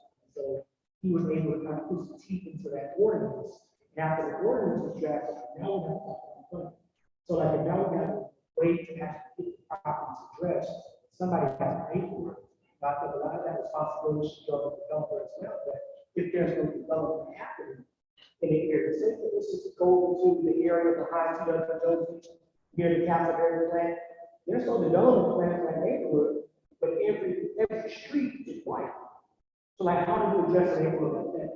And I think that's kind of like where the gap is. We know that they walk the best way in Harrisburg store. What about Charlotte? What about, what about those? And I've seen this too before, issues where the funding is there, but like you said, the process, like there's not enough teeth in the ordinance to move forward. They're making sure it's going through the system. They're not doing what they're supposed to be doing. It goes through the court system, and then they're made to bring their property out or whatever that entails. So anything else about the line that y'all want to add?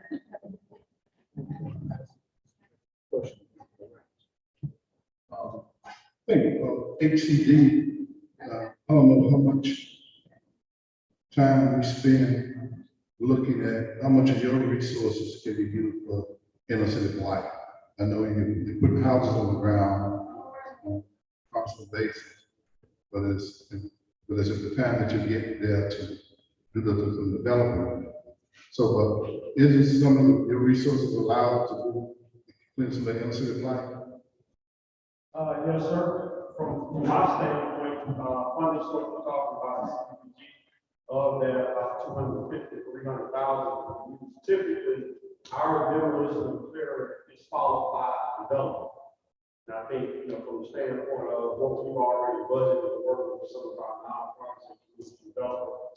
So, I mean, that's from my standpoint, budget-wise, the same funding source, of course, we have small business, rehab, those, so forth and so forth. So from our standpoint, budget-wise, about 1.6 million, we're looking at about 250, 300,000, simply for demolition clearing, but it's followed by known development of the area that we are about.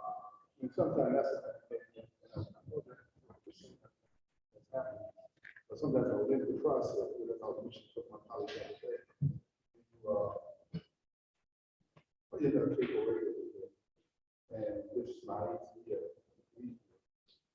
those last 2 years, but we probably done that. And we have the same court. Right now, it's still there. They're much more than that. That I want to raise it. It's still standing. So with that, also, the money from the ones in sales tax, that's the sales tax, it's via, there's a lot of flexibility that can get those houses down the back. So that's the real turnoff that we have to provide. So I'm going to continue to wait, especially in the city, to get some of the light houses down. But before I get it down, on a consistent basis, there's more flexibility in government. For the light walls down there, that's understood. So thank you. What I'm hearing is consistency, number one, and this could be a good goal for 2023 for the commission to decide how much money they're going to put in for blight remediation, and then also process. Who are the key stakeholders? Who's going to be involved? What departments are going to be involved? Having those committee meetings, starting that committee, and having those meetings, and saying that we're going to do X amount, whether it's X amount of properties or X amount of dollars every year, and stay on top of it. Yes. And I also think that Commissioner Johnson mentioned the blight ordinance that we drafted. With that said, we have the policies in place to get the job done, but I think we're going to have to use a much more aggressive attitude towards getting blight remediated. We need to, I'm not sure if the planning department or whatever needs to send somebody around to look at and write up each parcel or home or what have you that needs to be brought down, or cut, or what have you, but we need to get a lot more aggressive. And it doesn't matter, to me, it doesn't matter who owns it or doesn't own it or what have you, that it needs to be addressed, because I'm here to be the richest person in Augusta, and you own 200 properties or what have you. You know a lot of people, if you're making Augusta look bad, that it's something that needs to be done about it. So I think we just need to be aggressive with the blight ordinance and how we treat blight. Thank you. And I agree that it's a touchy subject. Like you said, depending on who owns the property, but it should be everybody treated the same. You've got an ordinance in place and the commission has set forth, this is what they want to do, and that's what he's gonna. Okay. Fire department funding. $14 million in unfunded capital needs. $14 million in unfunded capital needs. Thoughts? $14 million in unfunded needs in capital for the fire department. Yeah, Chief Burton, can you speak to your unfunded needs concerning capital? So it says fire department funding. I want you to speak to that. Sure, and thank you. They are directly related to vehicles, primarily. Vehicles, our department vehicles is the one asset in our government that operates 24 hours a day, 7 days a week. They never stop. They're continuously in operation. And so anytime you have that type of asset, there's a shelf life. They have to be replaced. And along the way, those maintenance costs, fuel costs, they continue to rise. So it's something that we really have to plan for and forecast. Typically, our vehicles have been a part of SPLOST. This current SPLOST, they are not a part. So there's really no funding mechanism for them. So as it relates to our vehicles, that is one of our larger capital.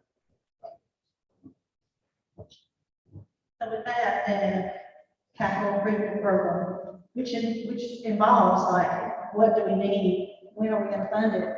Is it 2 years? Is it 3 years from now? Where's the funding source going to come from? Are we doing leases? Are we using fund balance?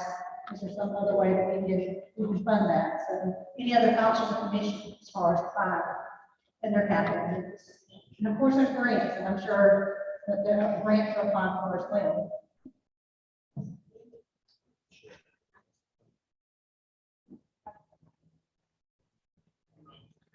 I will say that we're all things, I think, we have to be always fiscally responsible for us having involved. So we're going to always look for external sources to aid in that constantly.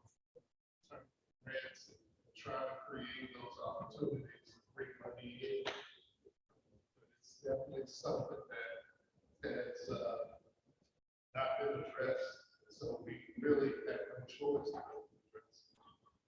And one of the things also that would address this would be a grant writer that could go across the board for fire departments, for all departments, right?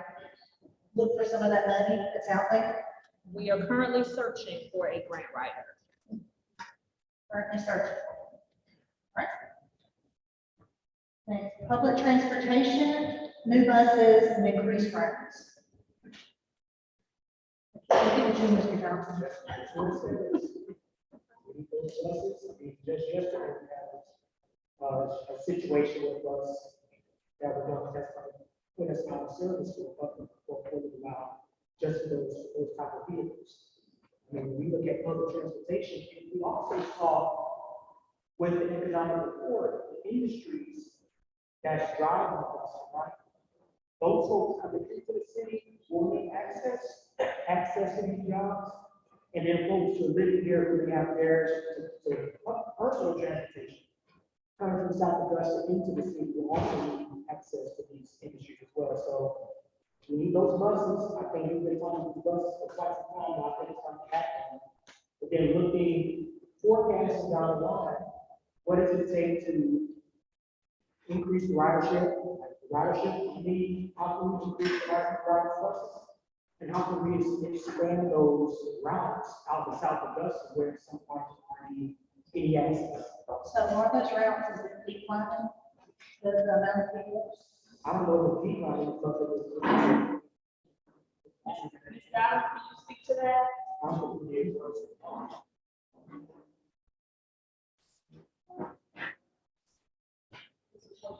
This is route.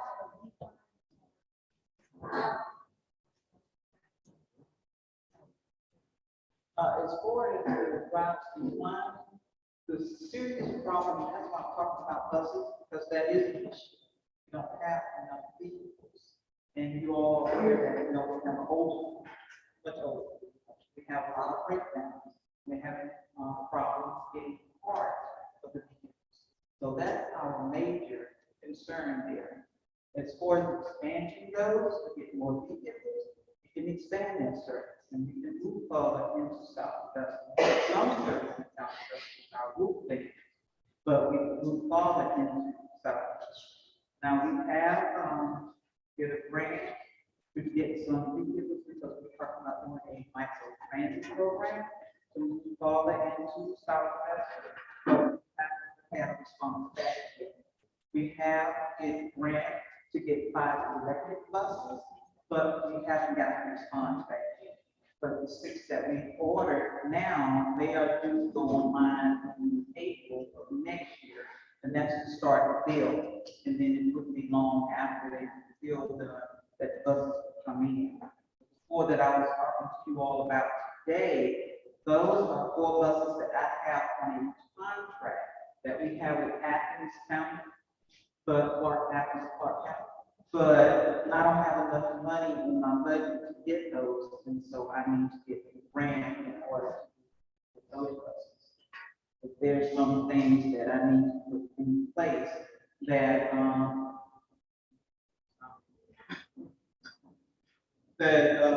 will help me to do that. But expansion, we definitely want to do it, but everything is centering around the buses. And I will say that our transit department has done a great job with working with private industries surrounding bus shelters, as well as improving amenities offered to riders. If you all recall the old Kroger on Dean's Bridge Road, Ms. Dowry is working with Miller Mott to assist their students with quality access to sheltering while they are waiting public transportation. That again will come full circle with educating our population, which will bring quality employment and so on and so forth. So I did want to make sure you all were aware of those efforts. The next on the list is Parks and Rec, review of work and planning of which areas should be under this division. Yes, ma'am.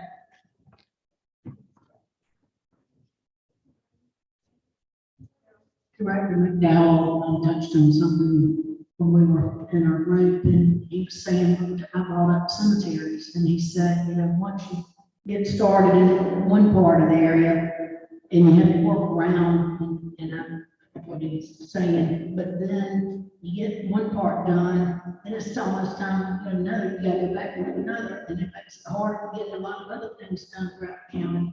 So what can we do to, you know, we want to try to improve that, see what we can do. So I think I heard also in the discussion about the possibility of contracting out services, whether that's an option or not. You know, it may be something the commission wants to look into, contracted services, or otherwise hiring more staff to do that, because you're right, cemeteries is a lot of maintenance, and it's not like you can just go out in the field and cut, you're cutting around. Everything else, and certain special equipment that you have to use, and so it's very, very detailed. So I guess an analysis, with cemetery care and the maintenance, and whether it'd be more cost effective for the city to outsource that. Anything else in regards to parks and rec? I know we also talked about, you know, making sure that our job duties are not overlapping, that we're clear on what our job responsibilities are in each department. I think that would be good. And I think that too would probably come out of the salary survey as well, because they actually do the job descriptions and make sure all that's covered. Hyde Park completion. Dr. Malik, can you speak to the current status of the Hyde Park project and what the challenges are?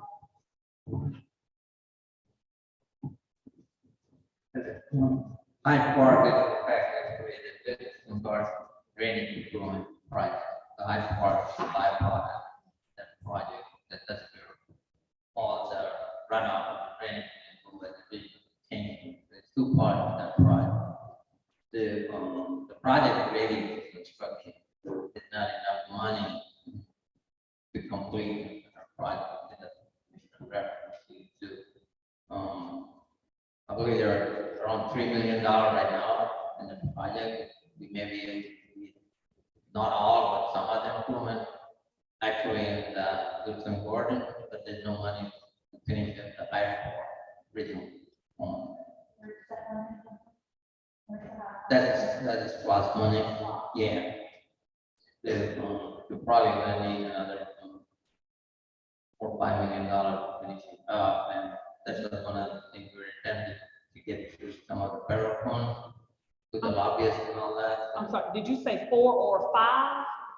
I mean, the construction got going. No, I just want to make sure I heard you. Yeah. There are around 4 or 5, depending on how the construction got going up and up.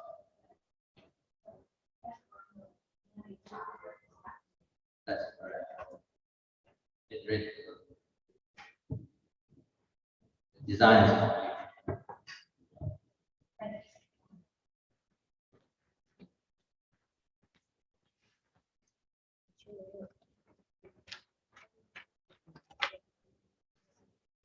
Okay. That's it.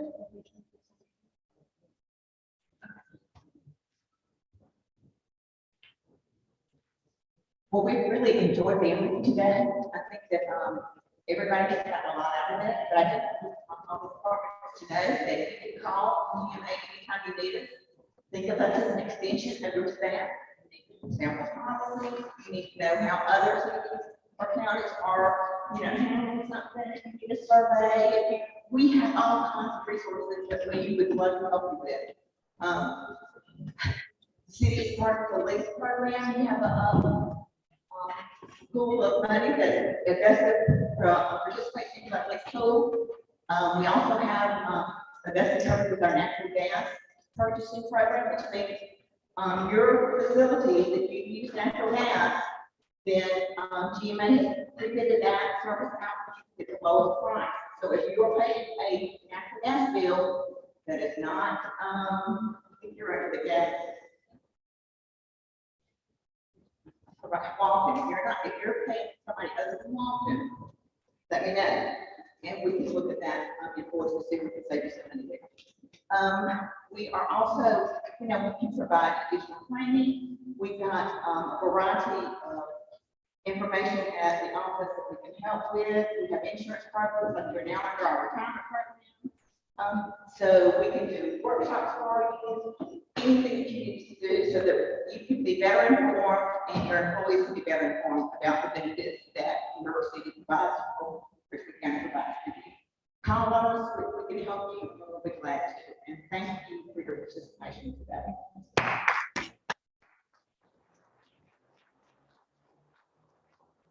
Thank you so much, Ms. Bailey and Ms. Helton. We appreciate the information as well as the guidance that you gave to us as well as our commission today with moving forward with our fiscal year 23 budget goals. As they stated, they will be compiling this information and sending out a synopsis to the commission. It will also be presented to the full body for approval as well as acceptance of those budget priorities that were discussed today. So next up, we have our lobbyists, our state lobbyists from Holland and Knight, Ms. Marcy Rubens. On up.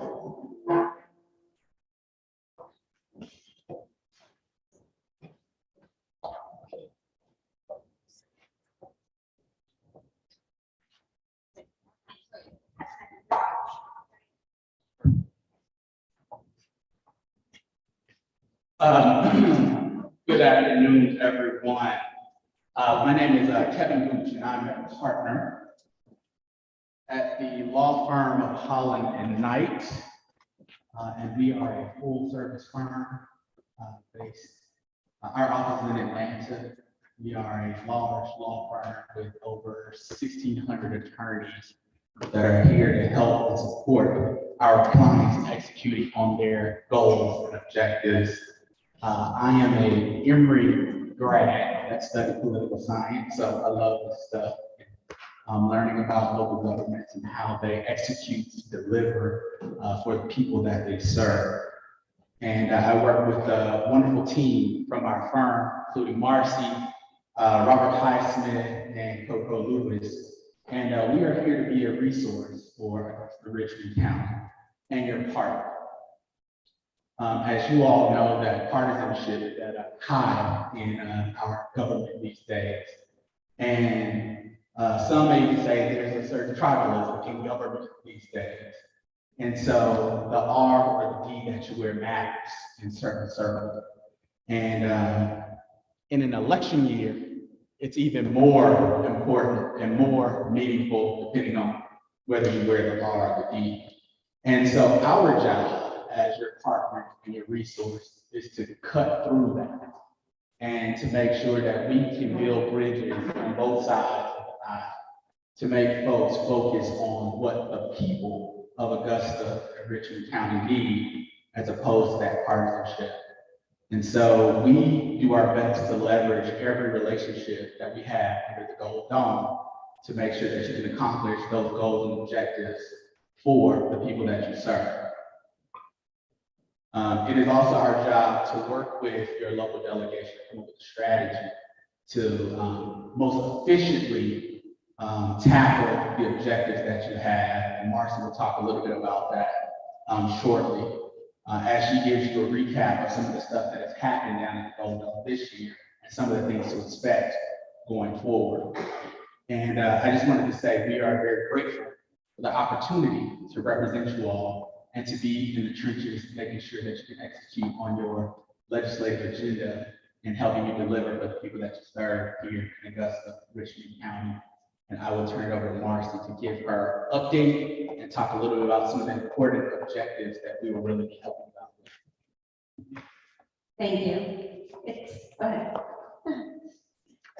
Absolutely a pleasure and delight to represent Augusta Richmond County at the state capitol. Augusta is so important to the state overall, and the people who I've worked with here have been absolutely wonderful. So I am grateful for the opportunity to be your voice down at the capitol.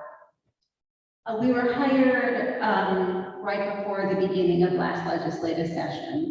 So we're excited to be here today to help hear about what your priorities are for the city, for the county, and hopefully some of that will spill into your priorities at the Capitol next legislative session.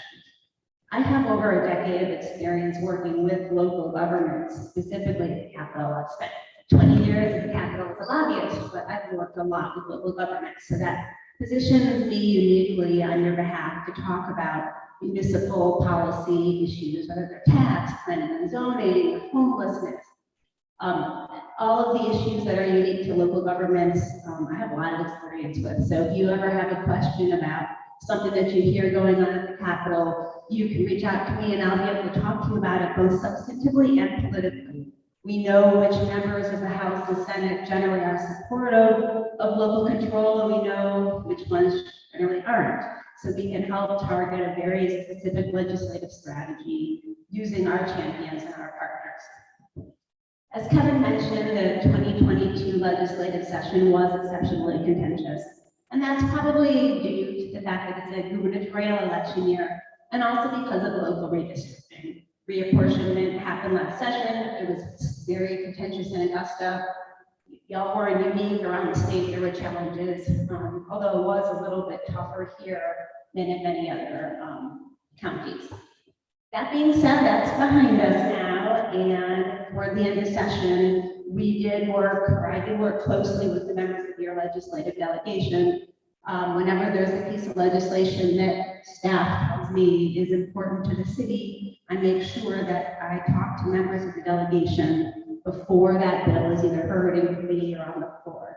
So there should never be any question on behalf of your local delegation what the city of Augusta thinks on any particular issue that they're going to be voting on. I work very closely with GMA and ACCG. They have wonderful staff people there, and I worked with Pam for 10 years. And I'll help them work with legislative leadership and members of the delegation of the legislation that's particularly important to cities or counties. However, the focus of my efforts on behalf of the city are issues that are specific to Augusta Richmond County. And for the last legislative session and for the upcoming legislative session, that's been the C-SPOS bill, a funding mechanism for the Coliseum. Passing a new funding mechanism through the General Assembly is a really big deal. Nobody at the Capitol is comfortable with the idea of raising taxes. So I was actually very excited about the initial reception we got when we brought this legislation to the delegation and to legislative leadership.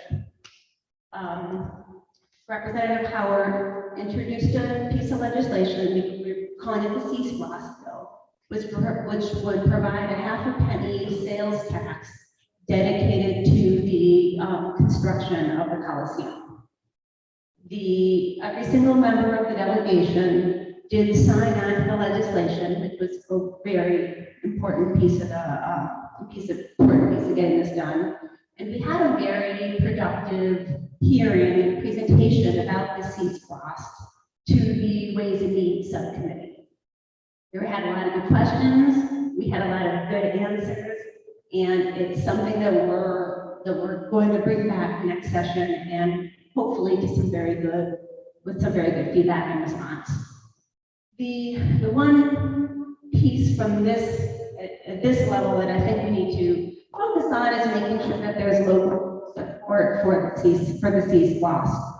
If most people in Augusta are on the same page on this, it's going to be a lot easier to get it passed and get the support we need from the local, continue to get the support we need from the local delegation. If you have the business community, the homeowner community, everybody in support of the project. In your binders, there is a copy of the PowerPoint that we used for the presentation to the Ways and Means Subcommittee. There's some great visuals and some more detailed information about the funding, revenue sources that will be used for the construction. In your binders also, I'll pause and ask if anybody has any questions about the strategy for the CSLOS throughout the spring and the summer, and of course, as the fall progresses. I have met with members of the Ways and Means Committee, spoken with members of the legislative delegation and with House leadership about moving this forward. Even though the legislature adjourned in March or April, that certainly doesn't mean that your lobbyists' work stops. So I've been traveling around the state talking to people about this, but I'm happy to take any questions that you might have about the CSLOS legislation or the plan for moving forward with it. If not, there's a legislative wrap-up also in your binder, highlights all the major pieces of legislation that passed and that, of course, didn't pass during the 2022 legislative session. And sometimes taking a look at the bill that didn't pass is just as important as seeing what actually was accomplished. Several bills that would have preempted Augusta's ability to pass ordinances or to do planning and zoning or to do permitting were defeated, which I think you can count as a pretty significant victory. During the next legislative session, I will send a weekly update on the most important happenings at the Capitol as they relate to local governments. I'll work with staff to make sure that the reports are in the format that are most helpful to staff and to the commissioners as the legislative session continues over that 3-month period. I anticipate next session will be a little bit more low-key than the last session. There are, I think, 50 new House members and 10 new senators due to redistricting and open seats. So there's going to be a significant learning curve for a lot of the members of the chambers. I don't anticipate any big changes to leadership in the House, but the Senate will have a very new leadership structure, a new lieutenant governor, a new president pro tem of the Senate. Whenever legislators start running for other seats, there even becomes a domino ripple effect. So we'll have a lot of new important faces and ideas and figures on the Senate level, which will, of course, shape the legislative package and priorities.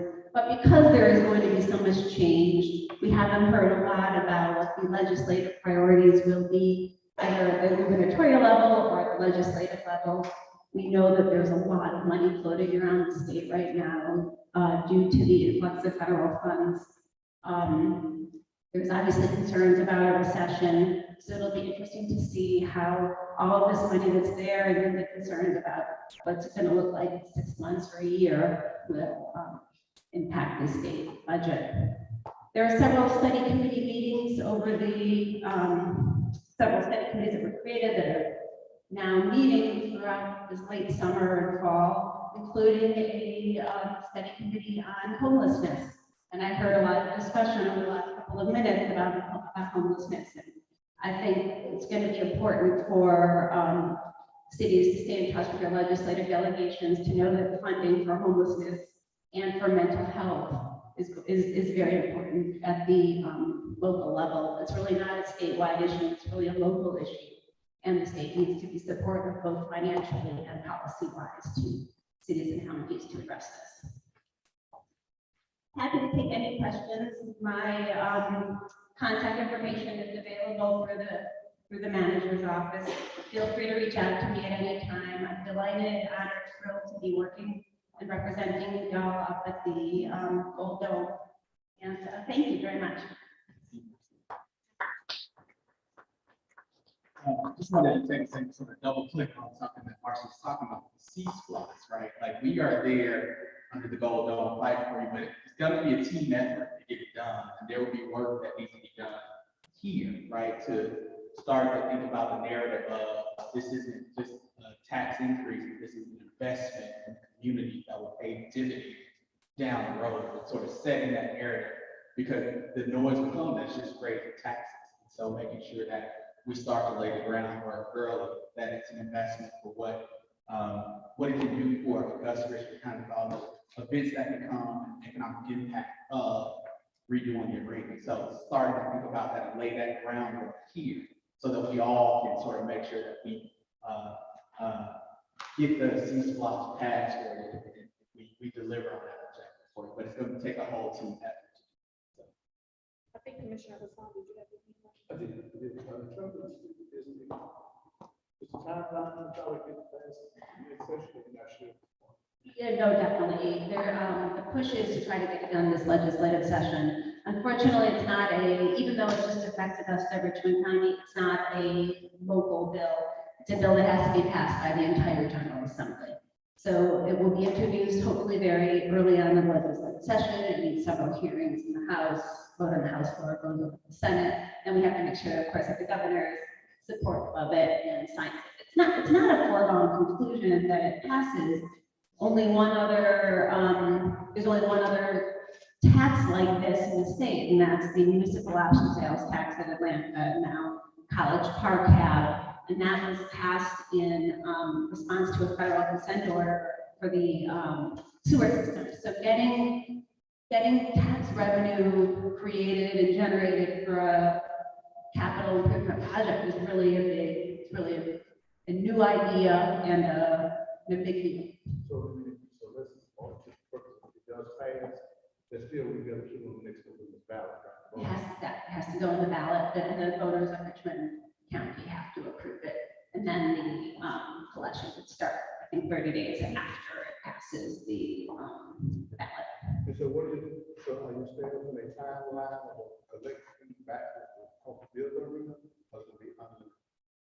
No, right, the tax will be levied only to offset the cost of the construction of the, and then it goes away. It sunsets. I think it was 15 years or until the revenue is collected to construct the arena, whichever is sooner.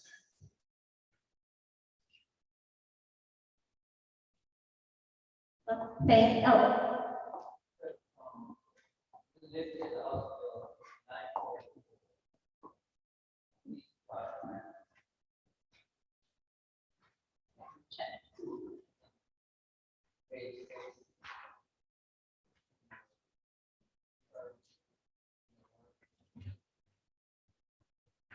I'm sorry, which number?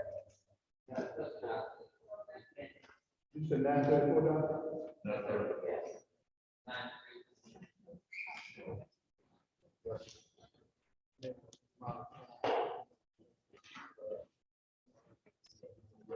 We want to eliminate the election date last.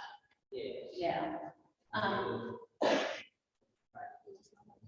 Oh, they wanted to, so there was concern about T-SPLOST going on the ballot, where there wasn't significant turnout, so they limited the number of days, the number of times a year that the T-SPLOST could be called for. So I think it's a primary, on an election year, it's the date of the presidential preference primary and the general, but on a non-presidential election year, it's just 2 dates, I think, June 30, the June election date and the November election date. I can get those for you. I'll send those over. But there's 3, it used to be like 3 times a year and 4 times a year, and I think they made it once in the election, once in an even number year and twice in an odd year.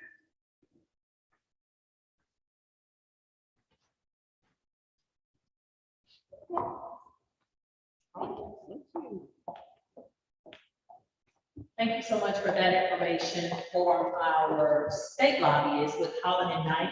We also received information from our federal lobbyists, Mr. William Clyburn from Clyburn Consulting LLC. Several of our departments were able to submit federal appropriation applications with the hopes of receiving funding. I am pleased to state to you today to bring us a glimmer of hope that the Senate Appropriations Committee published the bill reports from the subcommittees. The bill still has to pass the full Senate, be reconciled with the House of Representatives, survive any short-term continuing resolutions, then be signed by the President However, getting to this step is a significant push towards the goal.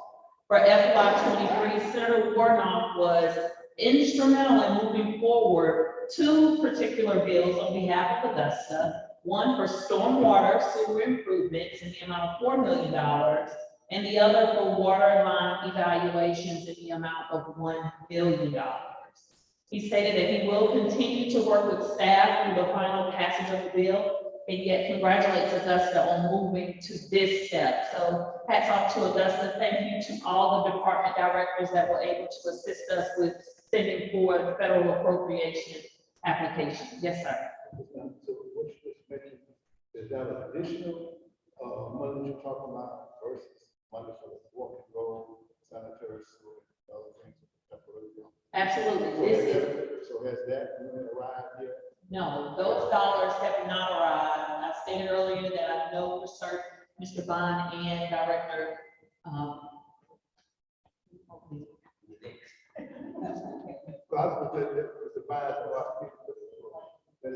something that happened on Boykin Road. Absolutely, absolutely. So would you like to speak to an update concerning that? We're meeting at least to discuss getting the Boykin Road project from the EPA. So I'll have a meeting with member of office, excuse me, we're not. If you recall, I think that was about $7 million that Augusta got of federal appropriation dollars earlier this year. This is an additional $5 million. So as you can see, we're definitely doing everything we can to look for other sources for funding. I did want to highlight the other areas that is in your binder. Of course, we're not able to talk about all of them today, but please make sure you take your binder home. There is department accomplishments in which all of your departments were able to list some of their key accomplishments that they have been able to accomplish for fiscal year 22. Of course, you know, we are a little more than half of the year completed, but we're definitely optimistic as to what the remainder of the year holds. You have SPLOST 8 updates, which goes all the way back to SPLOST 3. It gives you a synopsis on what current projects are still outstanding. So that way you'll know what projects are still underway, as well as GMA mentioned the governmental funds revenue listing, and our capital projects is there. Should you have any additional questions, definitely feel free to reach out. I thank you, commissioners, as well as department directors, for all of your input today. I think today was very informative. I think we have a lot of work to do. At the same time, I'm always optimistic that we are headed in the right path forward. So thank you for your time, for your effort, and for your energy. And we are concluding 1 hour early. So thank you. Have anything to say? All right. Godspeed. Go forward. Mission accomplished. Thank you.